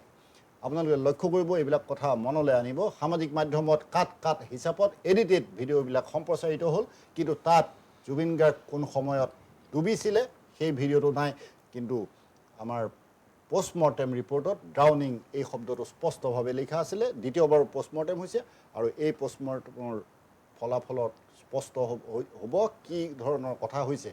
আৰু এটা কথা এইখিনিতে উল্লেখ কৰিব লাগিব যে ৰাজা বৰুৱা, পাৰ্থ গোস্বামী, সাধন নাথ প্ৰাৰ্থনা বৰা, পৰিস্মিতা দত্তকে ধৰি যিসকল জুবিন গাৰ্গৰ লগত সম্পৰ্কিত শিল্পী বা এনেধৰণৰ লোক আছে, সেই লোকসকলক ইতিমধ্যে মাৰাথন জেৰা অব্যাহত ৰাখিছে SIT টিমে। শ্যামকানু মহন্ত, সিদ্ধাৰ্থ শৰ্মা, শেখৰজ্যোতি, অমৃত প্ৰভা সকলোতো বন্দী হৈ আছে। মই আহমেদ ডাঙৰীয়াক সুধিব বিচাৰিছোঁ, এই ধৰণৰ কথাবিলাকে আপোনাৰ শেহতীয়াভাৱে পাৰ্থ গোস্বামীয়ে বহুকেইটা বিস্ফোৰণ ঘটাইছে। তেখেতে এই কথাও স্পষ্টভাৱে সংবাদ মাধ্যমৰ আগত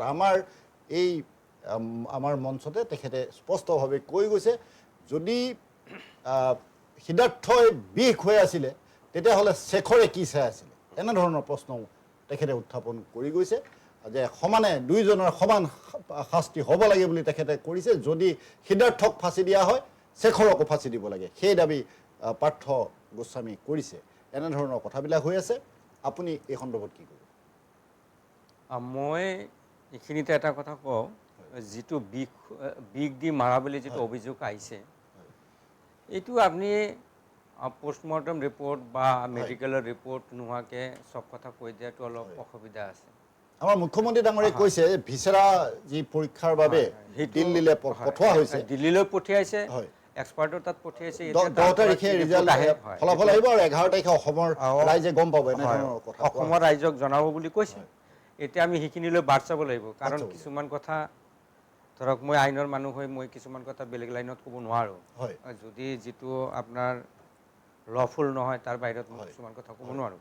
এতিয়া বিষয় কথাটো এতিয়া কোনোবা এজন সাক্ষীয়ে বা লগত থকা কোনোবা এজনে কৈছে, ক'লে কাৰণে হয় কৈছে। এতিয়া কিমান দূৰ সঁচা মিছা সেইটো হয়তো আপোনাৰ পুলিচৰ আগত কি কৈছে বা যেতিয়া ট্ৰায়েল আৰম্ভ হ'ব বা মেজিষ্ট্ৰেটৰ আগত কি কয়, সেইটোৰ ওপৰত বহুত ডিপেণ্ড কৰিব।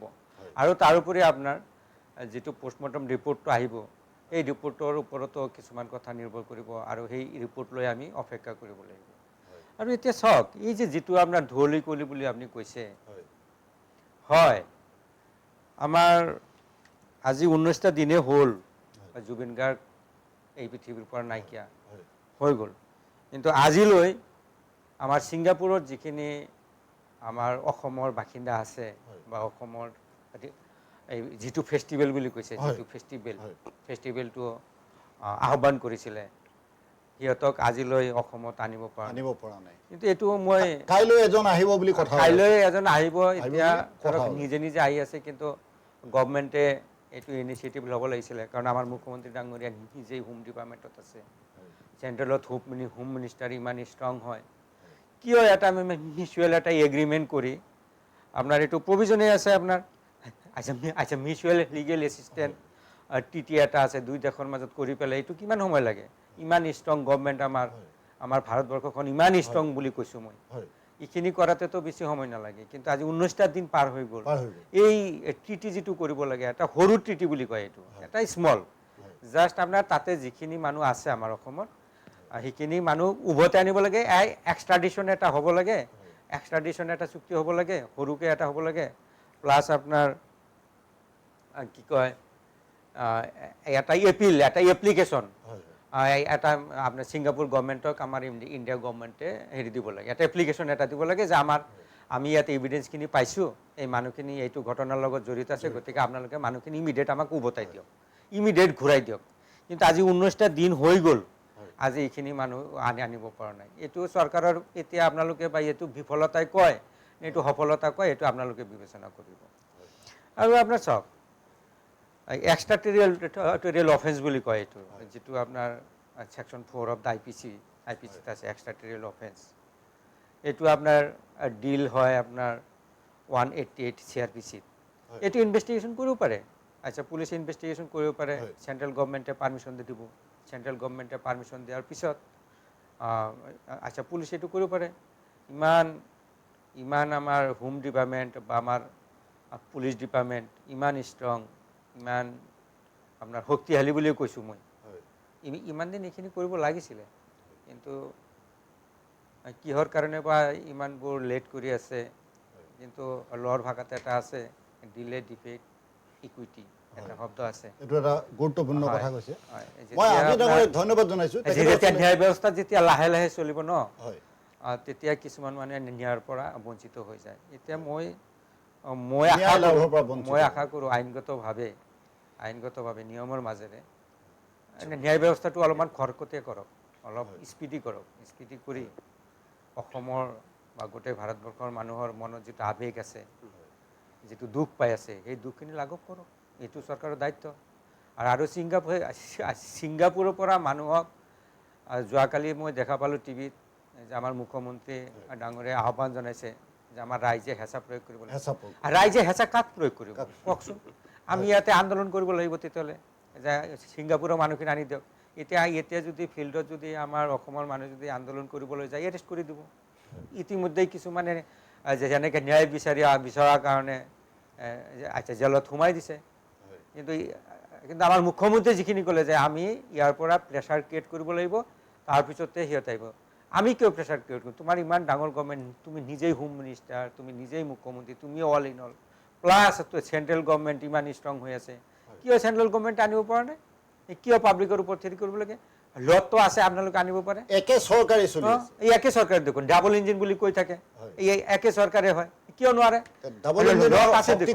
লত 188 প্ৰভিজন CRPCত আছে, ধুনীয়াকৈ দিয়া আছে। 189 ধুনীয়াকৈ দিয়া আছে। আপোনাৰ হেৰি আছে, কি কয়, চেণ্ট্ৰেল গভৰ্ণমেণ্টৰ হেৰিটো কৰি পেলাই হেৰি কৰক, আনক। সেইখিনি কিয় কৰা নাই? এটা গুৰুত্বপূৰ্ণ কথা আব্দুল মতিন আহমেদ ডাঙৰীয়াই উত্থাপন কৰিছে। আমি পৰৱৰ্তী সময়ত এই বিষয়ে আকৌ আলোচনা কৰিম। এতিয়া লৈছোঁ খন্তেক সময়ৰ বাণিজ্যিক বিৰতি।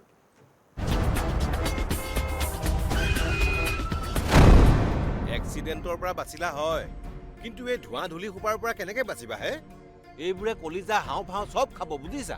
হাৰ্ট এটেক হৈ মৰিব লাগিব। মোৰ চকুকেইটাও পুৰিছে, বুজিছেনে? মুঠৰ ওপৰত মৰণ ফান। উশাহৰ বায়ুকণো বিষাক্ত হ'ল। বিষাক্ত হ'ল বুলি নক'ব, আমাৰ কিছুমান কাম কাজেহে বায়ু বিষাক্ত কৰিলে। প্ৰদূষিত বায়ুৰ ফলত হৃদযন্ত্ৰ, হাওঁফাওঁ, মস্তিষ্ক, যকৃত, বৃক্ক আদি ৰোগত আক্ৰান্ত হোৱাৰ লগতে মৃত্যুৰ কাৰণো হ'ব পাৰে। আমি তেনে কাম কাজৰ কিবা একোটা হয়, প্ৰদূষণ ৰোধী ব্যৱস্থা ল'ব লাগিব। আহক আমি বায়ু প্ৰদূষণ ৰোধ কৰোঁ। অসম প্ৰদূষণ নিয়ন্ত্ৰণ পৰিষদৰ দ্বাৰা প্ৰচাৰিত। स्कैमर्स की विकेट टपकाने की कोशिशें जारी, क्या होगी समाप्त बल्लेबाजों की पारी? हेलो मैडम, बिजली विभाग से बोल रहा हूँ। इस लिंक पे पैसे भरे वरना बिजली कट जाएगी। बिजली कट जाएगी? बिजली कट जाएगी बोल रहे? टेंशन का माहौल, बल्लेबाज जाल में फंसते हुए। काट दो वैसे भी आज कैंडल लाइट डिनर का प्लान है। कैंडल लाइट आंटी भर दो ना प्लीज। मुंह तोड़ जवाब, कमाल की साझेदारी ने कर दिया स्कैमिंग टीम को परास्त। बी अलर्ट, बी स्कैम से।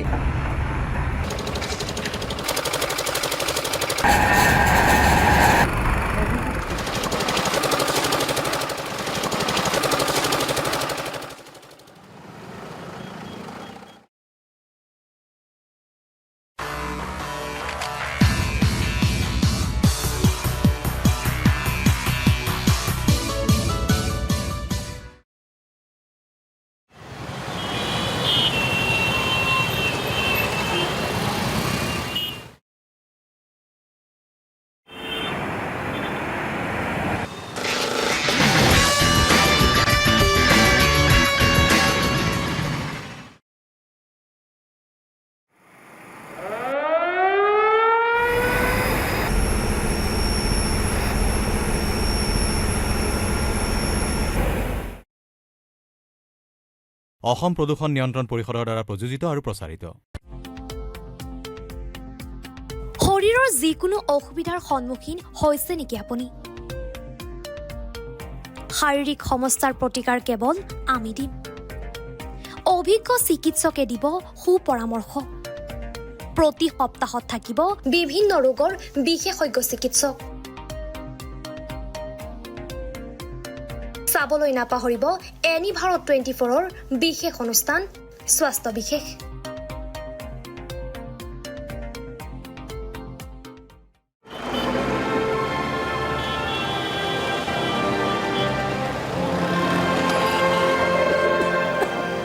গোটেইখন ধোঁৱা ধোঁৱা হ'ল।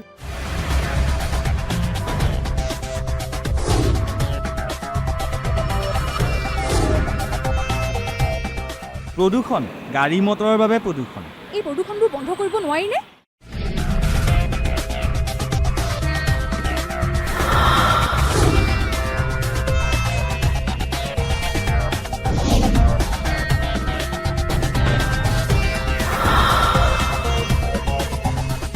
বহু পৰিমাণে কমাব পৰা যায়। এই প্ৰদূষণে কম ক্ষতি কৰিছেনে বাৰু? সেই কথা আমি নিজে নুবুজিলে কোনে বুজাব?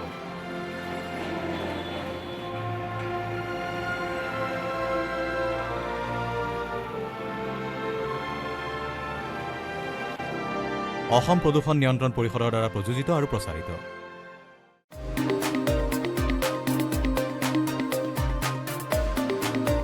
আপোনাৰ ঘৰখন আৰু অফিচটো চালে চকুৰোৱাকৈ সজাওক। আজি আহক সকলো ধৰণৰ অত্যাধুনিক ফাৰ্নিচাৰৰ বাবে চিটি ফাৰ্নিচাৰ 6 মাইল গুৱাহাটী। আমাৰ ঠিকনা 6 মাইল পাঞ্জাবাৰী ৰোড পুৰবিটাৰীৰ সন্মুখত গুৱাহাটী। আমাৰ যোগাযোগ নম্বৰ 9435013969।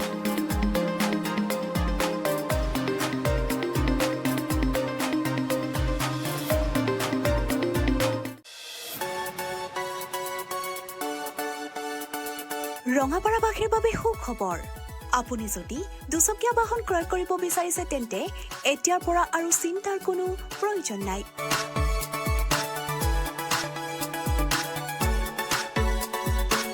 আপুনিও আহিব পাৰে DBP associate Bajaj two wheeler ডিলাৰলৈ।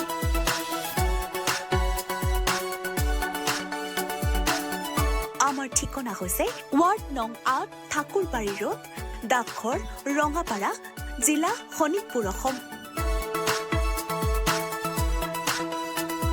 আমাৰ যোগাযোগ নম্বৰ হৈছে 9435707133 আৰু 9707967285।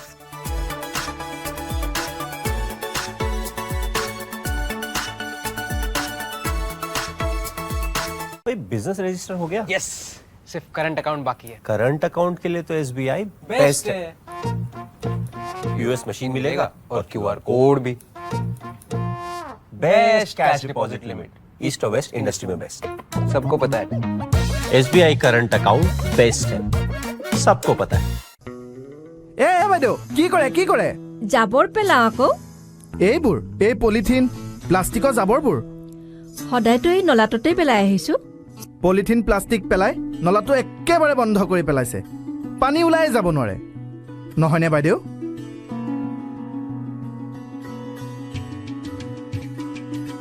ৰ'ব বাইদেউ ৰ'ব, 1 মিনিট ৰ'ব।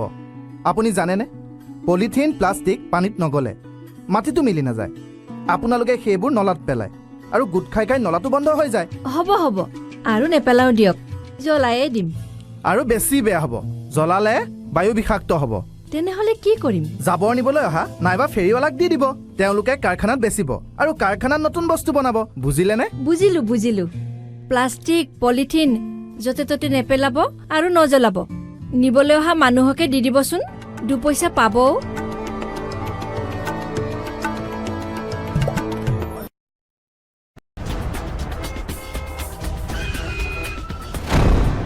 এক্সিডেণ্টৰ পৰা বাচিলা হয়, কিন্তু এই ধোঁৱা ধূলি সোপাৰ পৰা কেনেকে বাচিবা হে? এইবোৰে কলিজা হাওঁফাওঁ চব খাব, বুজিছা? হাৰ্ট এটেক হৈ মৰিব লাগিব। মোৰ চকুকেইটাও পুৰিছে বুজিছেনে? মুঠৰ ওপৰত মৰণ ফান। উশাহৰ বায়ুকণো বিষাক্ত হ'ল।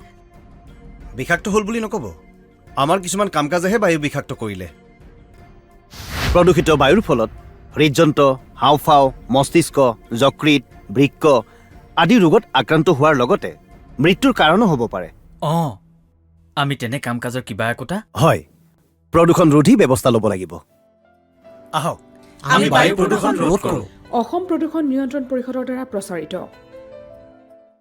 এতিয়াৰে পৰা আপোনাৰ প্ৰিয় চেনেল এনি ভাৰত 24 উপলব্ধ GTPL চেনেল নম্বৰ 272 আৰু জিঅ' টিভি চেনেল নম্বৰ 5003 লগতে উপলব্ধ Tata play Amazon fire TV Sony TV Google টিভিকে আদি কৰি মুঠ 17টা OTT প্লেটফৰ্মত চাই থাকিব এনি ভাৰত 24 ভিৰৰ মাজতো বেটি বিৰতিৰ পাছত আমি পুনৰ আলোচনালৈ উভতি আহিছোঁ জুবিনৰ মৃত্যুৱে কাৰ মুখা খুলিছে এই গুৰুত্বপূৰ্ণ বিষয় লৈ আমি আলোচনা কৰি আছোঁ মই ইয়াৰ পূৰ্বতেই এটা কথা কৈছোঁ যে বিভিন্নজন লোকক বিভিন্নজন জুবিনৰ সহযোগীক আৰু এই ঘটনাৰে বিভিন্ন প্ৰকাৰে সম্পৰ্কিত লোকক ইতিমধ্যে SIT টিমে জেৰা কৰিছে বহুতলৈ খবৰ দিয়া হৈছে আৰু হয়তো 2 দিনত এই জেৰাৰ কাম অব্যাহত থাকিব তাৰ ভিতৰতে সাংবাদিকো আছে তাৰ ভিতৰতে সংবাদ প্ৰতিষ্ঠানৰ মুৰব্বীও আছে এনেধৰণৰ ঘটনাবিলাক কেইদিনমানৰ আগলৈকে চলি আছে আজিও চলি আছে আৰু হয়তো 2 দিন চলি থাকিব ইয়াৰ মাজতে আছে এগৰাকী বিশিষ্ট আমাৰ সংবাদ গোষ্ঠীৰ কৰ্ণধাৰ তেখেত হ'ল সঞ্জীৱ নাৰায়ণ হঠাৎ গৈ ছিংগাপুৰত ওলাইছিলে এখন গ্ৰন্থৰ বিষয়ক কেন্দ্ৰ কৰি যিখন গ্ৰন্থ উন্মোচন হোৱাৰ কথা আছিলে নৰ্থ ইষ্ট ইণ্ডিয়া ফেষ্টিভেলৰ তাৰ মঞ্চত আৰু পৰৱৰ্তী সময়ত তেখেতে সংবাদ মেল পাতি এই বিষয়ে স্পষ্টীকৰণ দিবলৈ বাধ্য হৈছিলে এনেধৰণৰ মানুহবিলাক এনেধৰণৰ যি মানুহৰ নাম চৰ্চাত আছে এই মানুহসকল কিবা কাৰণত এই ঘটনাৰ পৰা আঁতৰি যাব নেকি আব্দুল মতিন আহমেদ ডাঙৰীয়াই কি কয় সঞ্জীৱ নাৰায়ণ ডাঙৰীয়া এখন সংবাদ গোষ্ঠীৰ অনাৰ হয় মালিক হয় আৰু তেখেতে ছিংগাপুৰত এখন কিতাপ উদ্বোধনী কৰাৰ কাৰণে গৈছিল বুলি আপুনি নিজে ক'লে হয় সেই কিন্তু সেইখন কিতাপটো আমাৰ অসমতো উদ্বোধনী কৰিব পাৰিলেহেঁতেন হয় এটা গুৰুত্বপূৰ্ণ কিন্তু অসমতো পাৰিলেহেঁতেন ইয়াতে প্ৰেছ মিট দি বা ডাঙৰ ডাঙৰ মানুহবিলাকক মাতি আনি সেইটো পাৰিলেহেঁতেন কিন্তু আমাৰ অসমীয়া মানুহৰ দুৰ্ভাগ্য যে আমাৰ অসমীয়া কালচাৰটো ছিংগাপুৰলৈ বিক্ৰী কৰিব গৈছিল আৰু আমাৰ এইজন সঞ্জীৱ নাৰায়ণ তেখেতক কিজানি ইতিমধ্যে SITয়ে হেৰি কি কয় ইণ্টাৰগ্ৰেশ্যন কৰিছে তদন্তত আনিছে আৰু তেখেতৰ ভাষ্যখিনি আমি গম পোৱা নাই তেখেতে বা কি কৈছে নকৈছে সেইখিনি আচলতে ভাষ্যখিনি বাহিৰত প্ৰকাশ কৰাটো অনুচিত it is a part of the ইনভেষ্টিগেশ্যনৰ ভিতৰৰ কথাবিলাক ৰাজহুৱা হ'ব নে এতিয়াই ৰাজহুৱা হ'ব নে নালাগে মই যিখিনি ভাবোঁ আৰু সঞ্জীৱ নাৰায়ণৰ এতিয়া তদন্তত কেনেকুৱাকৈ পুলিচে আগবাঢ়ে SITয়ে কেনেকৈ সঞ্জীৱ নাৰায়ণৰ বিৰুদ্ধে তদন্ত কৰে বা কোনটো চ'ৰ্চৰ পৰা তেখেতক ইনভলভমেণ্ট কৰে এইটোতো তদন্তকাৰী সংস্থাৰ ওপৰতে ডিপেণ্ড কৰিব মই ব্যক্তিগতভাৱে এতিয়াই কৈ দিব নোৱাৰোঁ যে সঞ্জীৱ নাৰায়ণ তেখেতে দুখমুক্ত হ'ব বা দুখী হ'ব কিন্তু এইটো গোটেই বস্তুখিনি ডিপেণ্ড কৰিব আপোনাৰ SITৰ তদন্তৰ ওপৰত তদন্ত প্ৰক্ৰিয়াটো যদি আপোনাৰ ফেয়াৰ এণ্ড ফ্ৰী হয় তেতিয়াহ'লে হয়তো বহুতেই ইয়াতে ইনভলভমেণ্ট পোৱা যাব যদি ফেয়াৰ ইনভেষ্টিগেশ্যন হয় আৰু মই ভাবোঁ SITয়ে ফেয়াৰ ইনভেষ্টিগেশ্যন কৰিব অসমৰ মানুহৰ চেণ্টিমেণ্টৰ বিৰুদ্ধে কোনো আশা কৰিছে আৰু অসমৰ মানুহৰ চেণ্টিমেণ্টৰ বিৰুদ্ধে চাগে SITয়ে কোনো কাম নকৰে আৰু আমি সেইটো বিচাৰোঁ যে এটা নিৰপেক্ষ তদন্ত হওক এটা ফেয়াৰ ইনভেষ্টিগেশ্যন হওক আমাৰ জুবিন গাৰ্গৰ পৰিয়ালে ন্যায় পাওক গৰিমা বৌ ন্যায় পাওক মই এইখিনি কামনা কৰোঁ এটা গুৰুত্বপূৰ্ণ কথা দুখ লাগিছে যে আৰু যে কিমান দিন লাগিব এইটো কিন্তু অনিশ্চয়তাৰ গৰা হয় কাৰণ SIT গঠন কৰাৰ অৰ্থ কি? SIT গঠন কৰা মানে তদন্তটো খৰতকীয়া কৰা, স্পীডি কৰা। কিন্তু আজি 19টা দিন হৈ গ'ল, 4টা মানুহক এৰেষ্ট কৰিছে ন? আচ্ছা, 4জনক এৰেষ্ট কৰিছে, ইমান মানুহ ইনভলভমেণ্ট আছে, অনলি 4জনক এৰেষ্ট কৰিছে। আৰু ইয়াতে আৰু এটা কথা হৈছে যে আপোনাৰ এই সঞ্জীৱ নাৰায়ণৰ কথাটো, সঞ্জীৱ নাৰায়ণৰ এণ্ট্ৰিটো আপোনাৰ ছিংগাপুৰত মোৰ অলপ ডাউটফুল আছে। কি উদ্দেশ্যত বা গৈছিল মই নাজানো, কিন্তু মোৰ যিখিনি ইফালৰ পৰা শুনা পাই আছোঁ, তেখেতৰ এণ্ট্ৰিটো এটা বিজনেছ মাইণ্ডত আছিল নেকি, আৰু সেই বিজনেছ মাইণ্ডত অসমীয়া সংস্কৃতিক লৈ যায়, অসমীয়া সংস্কৃতি, অসমীয়া কালচাৰটোৰ ওপৰত তেখেতে বিজনেছ কৰিব গৈছিল বুলি বহুতে অভিযোগ আনিছে। তাৰ চেম মিত্তালৰ দৰে এনেধৰণৰ এতিয়া মিত্তাল আছে, সঞ্জীৱ নাৰায়ণ আছে, আৰু কিছুমান আছে, আমাৰ মহন্তটো আছে। অসমীয়া সংস্কৃতিক লৈ এই বেপাৰবিলাক, আমাৰ অসমীয়া সংস্কৃতি, অসমীয়া কালচাৰটো লৈ এনেকুৱা ব্যৱসায় কৰাটো আমাৰ অসমবাসীয়ে বিচৰা নাই, যাৰ কাৰণে বহুতে দুখ পাইছে মনত, অসমবাসীয়ে বহুত দুখ পাই আছে। আৰু যাতে অসমবাসীক যাতে দুখ নিদিয়ে, সেইখিনি আপোনাৰ SIT আছে, আমাৰ মুখ্যমন্ত্ৰী ডাঙৰীয়া আছে, চবে অলপ গুৰুত্ব দিয়ক, ভালকৈ গুৰুত্ব দিয়ক, বস্তুটো চিৰিয়াছলি লওক। আৰু আমাৰ মুখ্যমন্ত্ৰী ডাঙৰীয়াৰ কিছুমান পাতল কথাবিলাক এতিয়া ওলাই আছে। আজি আকৌ কিবা কেবিনেট বহি পেলাই কিবা মানুহৰ মনটো ডাইভাৰ্ট কৰাৰ কাৰণে বেলেগ কথা কৈ আছে, সিদিনা আকৌ বেলেগ কথা কিবা কৈ আছে। উচ্ছেদিত মানুহে জুবিন গাৰ্গৰ হৈ শ্ৰদ্ধাঞ্জলি দিয়াৰ কাৰণেও বোলে এইটো এটা হেৰি হৈছে।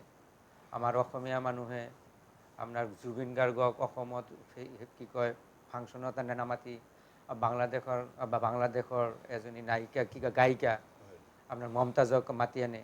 এইবিলাক কথা পাতল কথা, যিবিলাক আমাৰ ইনভেষ্টিগেশ্যনৰ কোনো পাৰ্ট নহয়, এইবিলাক কথা কৈ আমাৰ অসমীয়া মানুহৰ মনবিলাক ডাইভাৰ্ট কৰি গৈছে।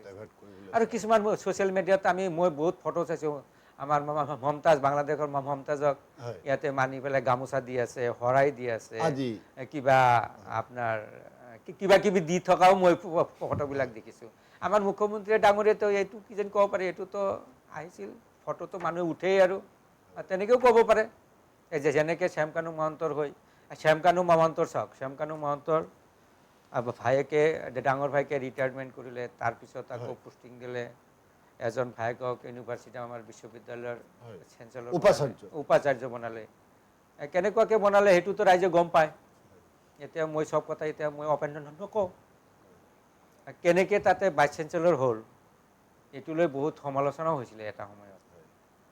আৰু মই কিছুমান পোষ্ট পাই আছোঁ সেইজন ভাইচ চেঞ্চেলৰৰ বিৰুদ্ধে, দুলু আহমদৰ ৱালৰ পৰা। আমি সেই বিষয়ে কথা নাপাতো, সেইবিলাকে নাযাওঁ, কিন্তু মই এটা কথা ক'ব বিচাৰিছোঁ, এই 3জন মানুহ, শ্যামকানু মহন্ত, আমাৰ ভাইচ চেঞ্চেলৰ, আৰু আমাৰ এজন কি আছিলে, আচ্ছা DGP আছিলে ন, ভাস্কৰ জ্যোতি মহন্ত, আমাৰ আৰক্ষী সঞ্চালক প্ৰধান আছিলে, আৰক্ষী সঞ্চালক প্ৰধান আছিলে।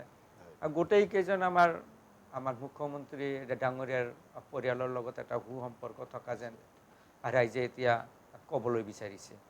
এতিয়া ৰাইজে বিচাৰ কৰিব। এতিয়া আমি বিচাৰোঁ যে জুবিন গাৰ্গৰ পৰিয়াল, গৰিমা বৌ আছে, জুবিনৰ দেউতাক আছে, পৰিয়াল আছে, চবে যাতে ন্যায়টো পায়, আৰু এই ন্যায় ব্যৱস্থাটো অতি সোনকালে পাব লাগে, এইটোৱে হেৰি। মই আহমেদ ডাঙৰীয়াক ধন্যবাদ জনাইছোঁ। কিছুমান কথা নক'লেও নহয়, মই আহমেদ ডাঙৰীয়া জ্ঞাতাৰ্থে আৰু অকণমান কথা ক'ব বিচাৰিছোঁ, কাৰণ এনে এটা ঘটনাৰ সৈতে, এনে এটা শোকাবহ কাণ্ডৰ সৈতে আমাৰ সংবাদ মাধ্যমৰ লোক জড়িত হৈ পৰাটো এটা দুৰ্ভাগ্যৰ কথা। স্বাভাৱিকতে দুৰ্ভাগ্যৰ কথা, জড়িত হৈ পৰিছে, আৰু কেইবাগৰাকীও সংবাদ ক্ষেত্ৰৰে জড়িত লোক প্ৰণয় বৰদলৈকো SIT টিমে জেৰা কৰিছে। এনেধৰণৰ ঘটনাবোৰ হৈছে। আৰু এটা প্ৰতিষ্ঠানৰ কথা আছে, যিটো প্ৰতিষ্ঠানত জুবিন গাৰ্গৰ মহাপ্ৰয়াণৰ এই বাতৰি সম্প্ৰচাৰিত হোৱা নাছিলে, তাৰো ভিতৰত বহুখিনি খেলি মেলিৰ বাতৰি আমি লাভ কৰি আছোঁ। এনেধৰণৰ ঘটনাবোৰ সংঘটিত হৈছে আমাৰ মৰমৰ শিল্পীগৰাকীৰ আকস্মিক মহাপ্ৰয়াণৰ এই ঘটনাৰ লগত সম্পৰ্কিত হিচাপে। এতিয়া মই আপোনাক আৰু এটা কথা এইখিনিতে সুধিব বিচাৰোঁ, যে এই ট্ৰেণ্ড MMS য'ৰ সঞ্চালক আছিলে আমাৰ শ্যামকানু মহন্তৰ পত্নী, আৰু বহু ধৰণৰ কাণ্ডৰ কথা, বহু ধৰণৰ কাহিনীৰ কথা ইয়াত পোহৰলৈ আহিছে।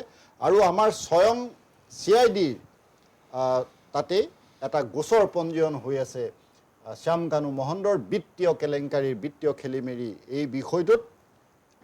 এইটো আপোনাৰ নম্বৰ 19/25 বিত্তীয় খেলি মেলি এইটো CID থানাত ৰেজিষ্টাৰ হৈ থকা গোচৰ। আৰু এটা কথা এইখিনিতে মই উল্লেখ কৰিব লাগিব, আজিৰ পৰা EDৰ এনফৰ্চমেণ্ট ডাইৰেক্টৰৰ তদন্ত আৰম্ভ হৈছে শ্যাম কানুৰ বিৰুদ্ধে, যি তদন্তৰ বাবে দাবী উত্থাপন কৰিছিলে দুগৰাকীকৈ ব্যক্তি, পলাশ ৰঞ্জন বৰুৱা আৰু অভিজিত শৰ্মা। এই দুগৰাকী ব্যক্তিয়ে সেই থানাত এজাহাৰ দিয়াৰ পাছতো আমাৰ উচ্চ ন্যায়ালয়ৰ দৰজাত টোকৰ দিছিলে। এতিয়া আজিৰ পৰা আমি যিমান তথ্য লাভ কৰিছোঁ, EDৰ তদন্ত আৰম্ভ হৈছে। তেওঁলোকে আমাৰ শ্যাম কানু মহন্তৰ নীতি বহিৰ্ভূত সম্পত্তিৰ তালিকা সংগ্ৰহ কৰিছে।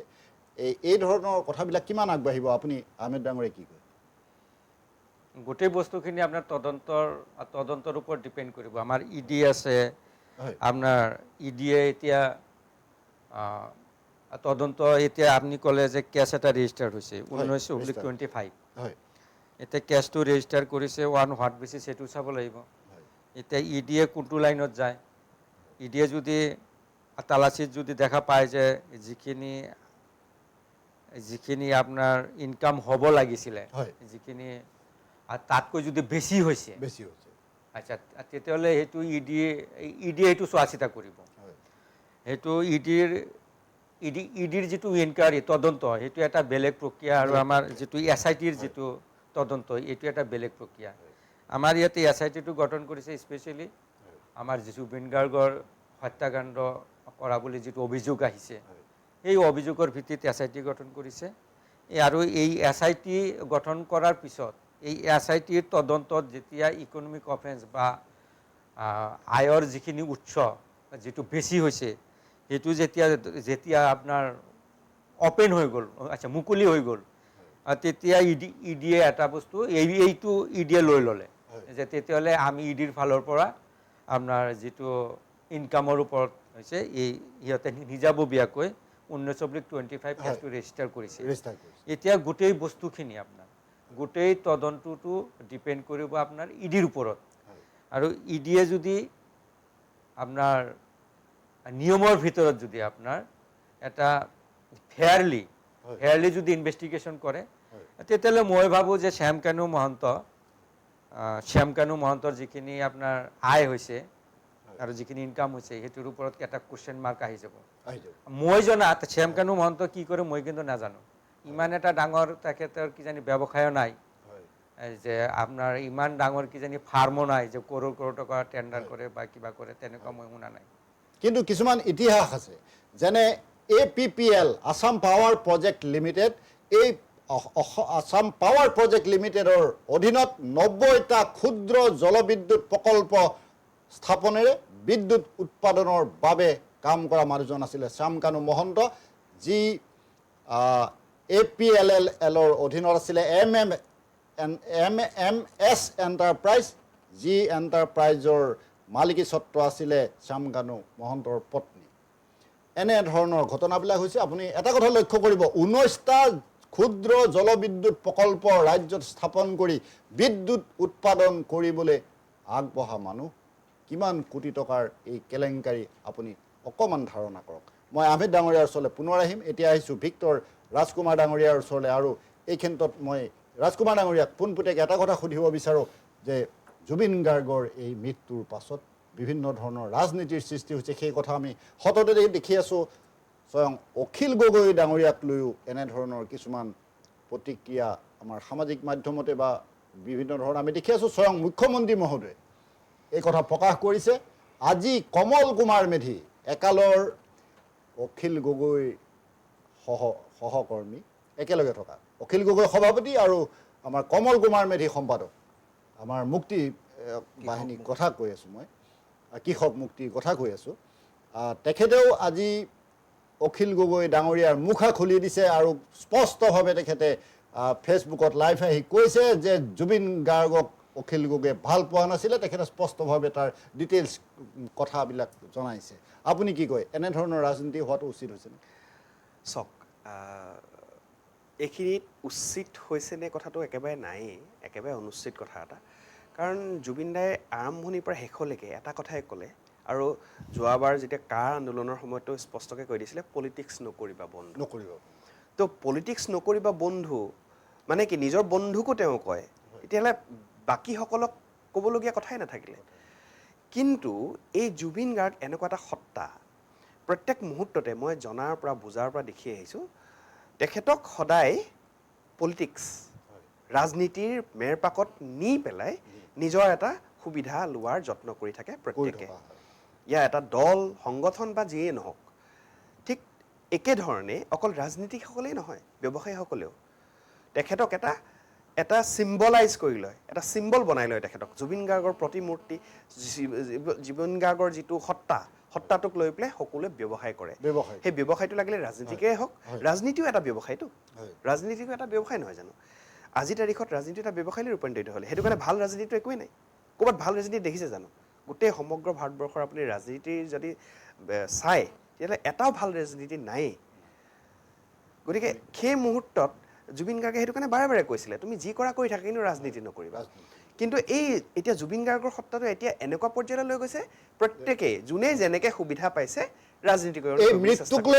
ৰাজনীতি চলি আছে গতিকে আমি এই কথাটো কেতিয়াও আমি নাভাবোঁ বা নিবিচাৰোঁ যে জুবিন গাৰ্গৰ সত্তাটোক লৈ পেলাই ৰাজনীতি কৰক কিন্তু এতিয়া প্ৰত্যেকটো দল সংগঠনে এনেকুৱা এটা পৰ্যায়লৈ লৈ গৈছে ৰাজনীতি কৰি আছে গতিকে আমি এইটো কথা আমি নিবিচাৰোঁ আৰু বা আমি জনসাধাৰণে যিসকলে জুবিন গাৰ্গক মানুহ আইডিয়েল হিচাপে লওঁ আমি অনুকৰণ কৰোঁ সকলোৱে একগোট হৈ এই কথাটো সমস্যাৰে ক'বই লাগিব বা মানিবই লাগিব যিসকলে ৰাজনীতিকৰণ কৰে তেওঁলোকক আমি বহিষ্কাৰ কৰিব লাগে আমি বৰ্জন কৰিব লাগে সি লাগিলে ৰাজনীতিয়ে হওক বা যিকোনো ধৰণৰ কথাই কওক কাৰণ জুবিন গাৰ্গৰ মৃত্যুটো এটা সৰু কথা হৈ থকা নাই এজন সাধাৰণ গায়ক হৈ থকা নাই এজন গায়কৰ মৃত্যু হোৱা নাই সমগ্ৰ যিটো কথা পৃথিৱীয়ে প্ৰমাণ কৰি দিলে এতিয়া জুবিন গাৰ্গৰ সত্তাটো এটা বেলেগ ধৰণৰ সত্তা আছিলে হয়তো কোনোবাই ক'ব বিচাৰিব বা আমি বিশ্বাস কৰিবলৈ লৈছোঁ যে এজন অৱতাৰী পুৰুষ গতিকে এজন অৱতাৰী পুৰুষৰ মৃত্যুটো কোনোবাই ৰাজনীতিকৰণ কৰিব কোনোবাই ব্যৱসায়িক ল'ব সেইটো হ'বলৈ দিয়া নহ'ব বা সকলোৱে অসমৰ মানুহে যদি সঁচাকৈ অসমীয়া বা জুবিন গাৰ্গক ভাল পায় অন্তত আপোনালোকে এইটো হ'বলৈ নিদিব তেতিয়াহে আমি বুজিম যে জুবিন গাৰ্গক সঁচা অৰ্থত আমি সেৱা কৰিছোঁ এতিয়া য'ত শ্ৰদ্ধাঞ্জলি হৈ আছে জুবিন গাৰ্গৰ শেষ অন্ত্যেষ্টিক্ৰিয়া কৰা হ'ল তাত ধূপডালি জ্বলালোঁ গামোচাখন দিলোৱেই জুবিন গাৰ্গক সেৱা কৰাটো নুবুজায় যদি আমি অন্তৰে জুবিন গাৰ্গে যিখিনি বিচাৰিছিলে ভাবিছিলে সেই কথাখিনি যদি আমি মানি নলওঁ উপলব্ধি নকৰোঁ হয়নে জুবিন গাৰ্গে কি কৰিছিলে জুবিন গাৰ্গে নিজৰ দুটকা নাথাকোঁতেও বেলেগক ধাৰ কৰি সহায় কৰিছিলে আৰু নিজে সেই সহায়কাৰী কাষৰ পৰা দুটকা লৈ পেলাই আকৌ ঘূৰি আহিছিলে আকৌ পিছদিনাখনি ঘূৰাই দিছিলে কেইজন অসমীয়াই সেই কামটো কৰিব পাৰে কাৰোবাৰ মনত পাৰিবনে ডাঠি ক'ব পাৰিবনে মই আমুকটো আজি দিনটোত ইমান টকা খৰচ কৰি আহিলোঁ মোৰ নথকা গানৰ পৰা লৈ দিলোঁ নোৱাৰে কেইজন ওলাব গতিকে মই কোৱা নাই যে কৰকগৈ নালাগে অন্তত আনক বেয়া কামটো কৰাৰ পৰা বিৰত থাকক আঁতৰি থাকক আপুনি একো কৰিব নালাগে কাকো সহায় কৰিব নালাগে কিন্তু অন্তত বেয়া নকৰিব গতিকে জুবিন গাৰ্গৰ সত্তাটো আমি তেতিয়াহে ৰাখিব পাৰিম যদি আমি মনেৰে জুবিন গাৰ্গৰ সত্তাটো আমি সঁচাকৈ অনুভৱ কৰিব চেষ্টা কৰোঁ আৰু জুবিন গাৰ্গে যিটো ভাবিছিলে সঁচাকৈ পলিটিক্সটো মই ৰাজনীতি বেয়া পাওঁ সেইকাৰণে ৰাজনীতিৰ মন্তব্য বা টিপ্পনী দিয়াৰ পৰা বিৰত থাকোঁ গতিকে আপুনি যিহেতু ৰাজনীতিৰ কথাটো ক'লে পোনচাতে মই নাকচ কৰিছোঁ জুবিনৰ সত্তাটোক লৈ পেলাই ৰাজনীতিৰ কথাটো একেবাৰে অনুচিত আৰু আমি কেতিয়াও হ'বলৈ দিয়াটো আমি নিবিচাৰোঁ যিগৰাকী শিল্পী আমাৰ প্ৰত্যেক অসমীয়াৰ হৃদয়ৰ কোহে কোহে সোমাই আছে সেইগৰাকী শিল্পীক লৈ এনেধৰণৰ ৰাজনীতি কোনেও সহ্য কৰা উচিত নহয় মই ৰাজকুমাৰ ডাঙৰীয়াক ধন্যবাদ জনাইছোঁ আমাৰ অনুষ্ঠানৰ সময় চমু চাপি আহিছে আমি কিছু সময়ৰ পাছতে অনুষ্ঠানৰ পৰা বিদায় ল'ব লাগিব মই শেষবাৰৰ কাৰণে অমৃত প্ৰাণৰ ওচৰলৈ আহিছোঁ আৰু এগৰাকী অভিনেতা অমৃত প্ৰাণে আজি আমাৰ ওচৰত ক'ব শেষবাৰৰ বাবে এই বক্তব্য আমি শুনিম যে জুবিন গাৰ্গ হেৰাই গ'ল জুবিন গাৰ্গ হেৰুৱাৰ পাছত আমাৰ সাংস্কৃতিক ক্ষেত্ৰখনৰ আমাৰ সাংগীতিক ক্ষেত্ৰখনৰ কি অভাৱ হ'ল এই অভাৱৰ কথা আমি কৈ শেষ কৰিব নোৱাৰোঁ তথাপি এগৰাকী অভিনেতা হিচাপে এগৰাকী সাংস্কৃতিক কৰ্মী হিচাপে আপুনি আমাৰ প্ৰজন্মক আমাৰ অসমবাসী ৰাইজক আপুনি আপোনাৰ অনুভৱ কেনেধৰণে ব্যক্ত কৰিব আচলতে অসমীয়া সংস্কৃতি বুলি ক'লে আমাৰ ফ'ক কালচাৰ বহুতেই বিভিন্ন ধৰণে কালচাৰটোক আগবঢ়াই নিবৰ কাৰণে মানে চেষ্টা কৰি আছিলে বা কৰি আছে তাতে এনেকুৱা ধৰণৰ আমাৰ অসমীয়াত এষাৰ কথা আছে, দূৰৰ ৰৌ বৰালি ওচৰৰ পুতি খলিহনা, যিটো নেকি জুবিন দাই নিজে এজন এষ্টাব্লিছড পাৰ্চন হৈ মুম্বাইত 15-20 বছৰ কটাই নিজৰ ষ্টুডিঅ' কৰি তাত বলিউডত বিভিন্ন ধৰণৰ ছবিত তেওঁ কণ্ঠদান কৰিলে, সৰ্বোচ্চ সন্মানো লাভ কৰিলে। তাৰ পাছত তেওঁ অসমলৈ পুনৰ ঘূৰি আহিলে, জন্মভূমিলৈ ঘূৰি অহাৰ এটাই তেওঁৰ লক্ষ্য আছিলে। যি সময়ত তেওঁ মুম্বাইত আছিলে, আমাৰ ইয়াতো এটা জলিউড ইণ্ডাষ্ট্ৰী যিটো অসমীয়া বোলছবি জগতখন আছিলে, সেইখন এনেকুৱা এটা লাওলোৱা অৱস্থা হৈছিলে, যাক ঘূৰাই আনিবৰ কাৰণে আন এজন ব্যক্তি কোনো উলিয়াই অনাৰ সম্ভৱ নহৈছিলে। তেওঁ সেই বস্তুটো অনুধাৱন কৰিছিলে, হৃদয়ংগম কৰিছিলে। অসমীয়া জাতিটো, অসমীয়া সত্তাটো, আমাৰ যি এটা নিজৰ ইণ্ডাষ্ট্ৰী আছে, সেই ইণ্ডাষ্ট্ৰীটো কেনেধৰণে পুনৰুজ্জীৱন কৰিব পৰা যায়, যাৰ কাৰণে তেওঁ অহোপুৰুষাস্ত্ৰ চেষ্টা কৰিছিলে। অকল চেষ্টা বুলিয়ে নহয়, তেওঁ কামে কাজে কৰিছিলে। নিজৰ সৰ্বোচ্চ তেওঁ লগাই তেওঁ বিভিন্ন ঠাইত মানুহৰ এনেকুৱা ধৰণৰ কৰিছিলে যে কি মোক মাতি দিয়ক, মই নিজে নোৱাৰিলে হ'লেও মই কিবা কৰি হ'লেও হল বনাম, আমাৰ অসমীয়া চিনেমা চলিব লাগিব, অসমীয়া ৰাইজে অসমীয়া চিনেমা যদি নাচায় আমাৰ ইণ্ডাষ্ট্ৰীটো কেনেকৈ যাব। সেই বস্তুটো তেওঁ উপদেশ নিদি আৰ্হি হিচাপে কৰিছিলে। মিছন চাইনাৰ দৰে এখন ছুপাৰ ডুপাৰ হিট চিনেমা, যাৰ পৰা বলিউড ইণ্ডাষ্ট্ৰী আমাৰ জলিউড ইণ্ডাষ্ট্ৰী অসমীয়া ছবি জগতখন লাহেকৈ মূৰ দাঙি উঠিও হৈ আহিছিলে, আৰু যি ধাৰা অব্যাহত আজি পৰ্যন্ত চলি আছে। চ' এইবোৰ ক্ষেত্ৰত তেওঁ কৰা যি ভাল কাম, সেই ভাল কামৰ কিন্তু মানুহে তাতো সমালোচনাহে কৰিছিলে। আজি তেওঁ নাই, আচলতে জুবিন দা নাই বুলি মই হয়তো মোৰ মৃত্যুৰ সময়লৈকে মই কেতিয়াও বিশ্বাস কৰি ল'ব নোৱাৰিম। এতিয়াও সপোন যেন লাগি আছে। এই কথাষাৰ মই শুনিছিলোঁ যেন ভুল।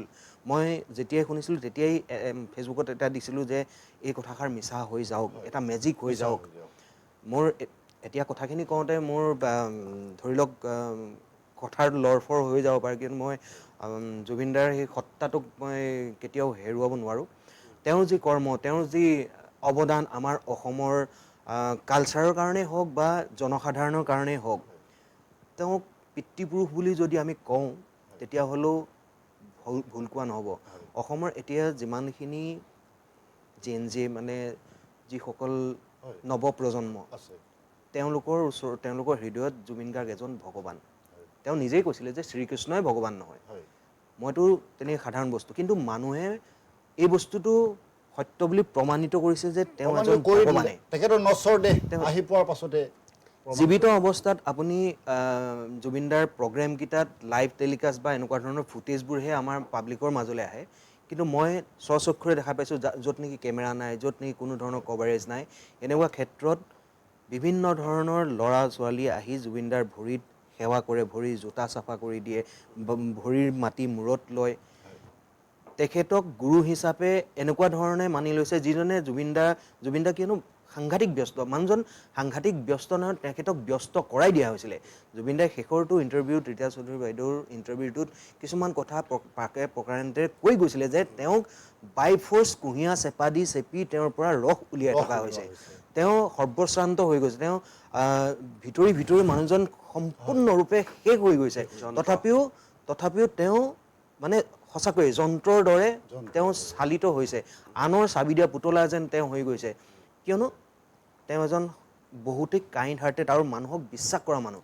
মই যে অলপ আগতে কৈছিলোঁ যে অচিন কাঠৰ থোৰা নলগাব, তেওঁ সেই বস্তুটো নাছিলে। মানুহ জীৱ মাত্ৰে, অকল মানুহ নহয়, চৰাই চিৰিকটি পশু পক্ষী সকলোকে সমভাৱে তেওঁ চাইছিলে। গছ এজোপাকো আনকি তেওঁ কথা পাতিছিলে, গছজোপাক মাৰিছিলে, মৰম কৰিছিলে, তেনেকুৱা ধৰণৰ এজন ব্যক্তি। আৰু আজি যদি অসমীয়া যিখিনি আমাৰ সংগীত, সেই সংগীত যদি মানুহে ভাল পাই আছিলে সেয়া জুবিনদাৰ কণ্ঠৰ কাৰণে। তাৰ আগতে ভূপেন হাজৰিকাদেৱৰ কণ্ঠৰ মানুহখিনি এটা চামৰ মানুহলৈকে ভূপেন হাজৰিকাদেৱৰ গানত ইণ্টাৰেষ্ট দিছিলে। কিন্তু জুবিনদাই অকল গানেই নহয়, তেওঁ গানৰ ক্ষেত্ৰতেই হওক বা চিনেমা জগতৰ ক্ষেত্ৰতে হওক, আন আনুষংগিক ক্ষেত্ৰতে মানুহৰ বিভিন্নজন ব্যক্তি এনেকুৱা যে সকলো ঠাইত বিমুখ হৈ জুবিনদাৰ ওচৰলৈ আহে, শেষ ভৰসা যে তেওঁৰ ওচৰত গ'লে মই কিবা এটা পৰিত্ৰাণ পাম। লাগিলে তেওঁৰ হাতত 1 টকা পইচা নাথাকক, তেখেতে উপৰোক্ত বক্তাজনে কৈ গৈছে যে জুবিনদাৰ ওচৰত 1 টকাও নাথাকিল, তেওঁ এই বস্তুটো কৰি নাছিলে মোৰ নাই শেষ, মই কি কৰিম। তেওঁ ইমান ৰিস্ক লৈছিলে যে তই চিন্তা নকৰিবি মই আছোঁ। মানুহক মেণ্টেলি ছাপোৰ্ট দিয়া এটা বহুত ডাঙৰ বস্তু। এজন ডক্টৰে মেডিচিন দিলে বেমাৰীজন ভাল নহ'বও পাৰে যদিহে তেওঁৰ বিহেভিয়াৰটো সেই ট্ৰিটমেণ্টটোৰ লগত নহয়। গতিকে সাধাৰণ এটা মেডিচিনেও এজন বেমাৰী ঠিক হৈ যাব পাৰে যদিহে তেওঁ সেই বেমাৰটোৰ লগত যুঁজিব পৰাকৈ মানসিকভাৱে ৰোগীজনক সবল কৰি দিয়ে।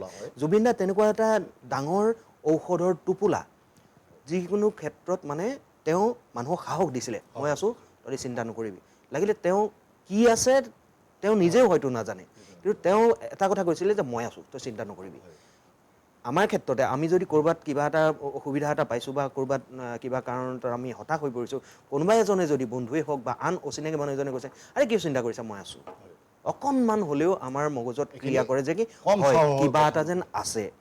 সেই বস্তুটো জুবিন দাই সমগ্ৰ অসমবাসীক কৈ আছিলে, কিন্তু সেই মানুহজনক কোৱা মানুহ কোনো এজন নোলালে। প্ৰত্যেকে খালি জুবিনদাৰ কান্ধত বন্দুক থৈ গুলীয়া আৰম্ভ কৰিলে, তেখেতৰ মূৰত নাৰিকল ভাঙি নাৰিকল খালে, বেপাৰ কৰিলে, মুনাফা আদায় কৰিলে, নিজে নিজে চেপি চেপি মানুহটোক ৰস খাই শেষ মুহূৰ্তত নি ছিংগাপুৰত মাৰি পেলালে। এতিয়া হ'ল কি অসমৰ ছবি জগতেই হওক, গানৰ জগতখনতো সম্পূৰ্ণৰূপেই শেষ।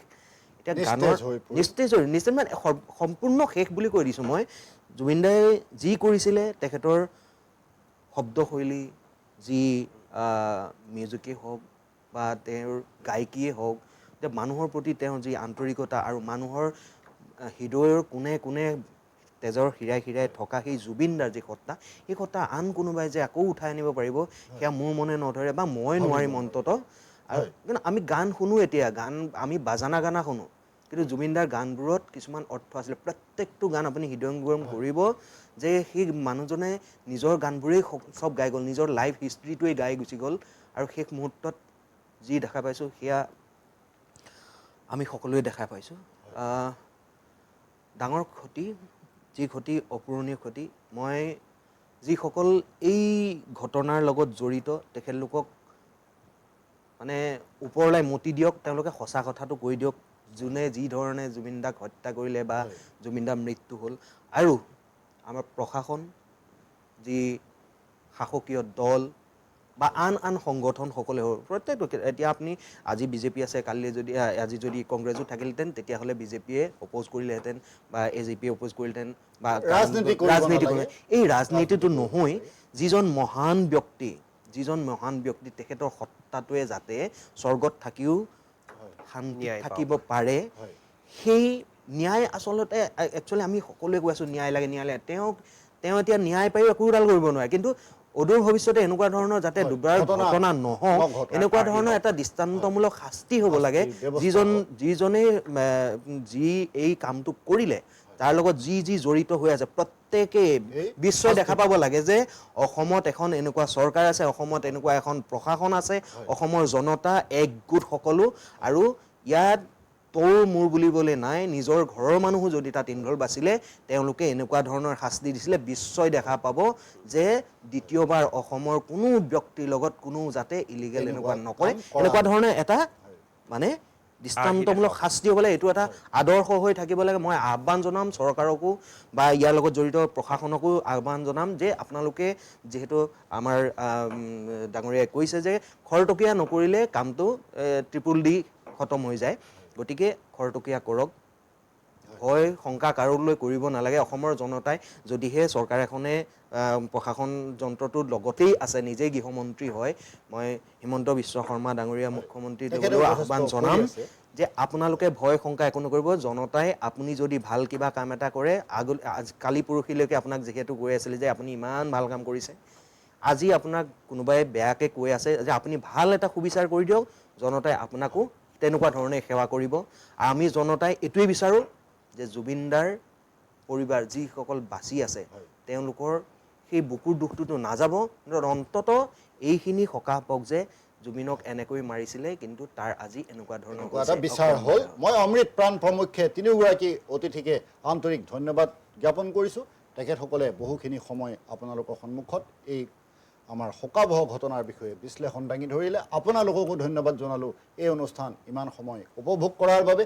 জুবিনৰ মৃত্যুৱে কাৰ মুখাক খুলিছে সেই বিষয়ে আমি আলোচনা কৰিলোঁ, আৰু আমি অপেক্ষা কৰিলোঁ জুবিনৰ মৃত্যুৱে আৰু কাৰ কাৰ মুখা খুলিব। এই বিষয়ে পৰৱৰ্তী সময়ত চাবলৈ চাই থাকিব এনি ভাৰত 24। এতিয়া বিদায় লৈছোঁ, ভালে থাকে।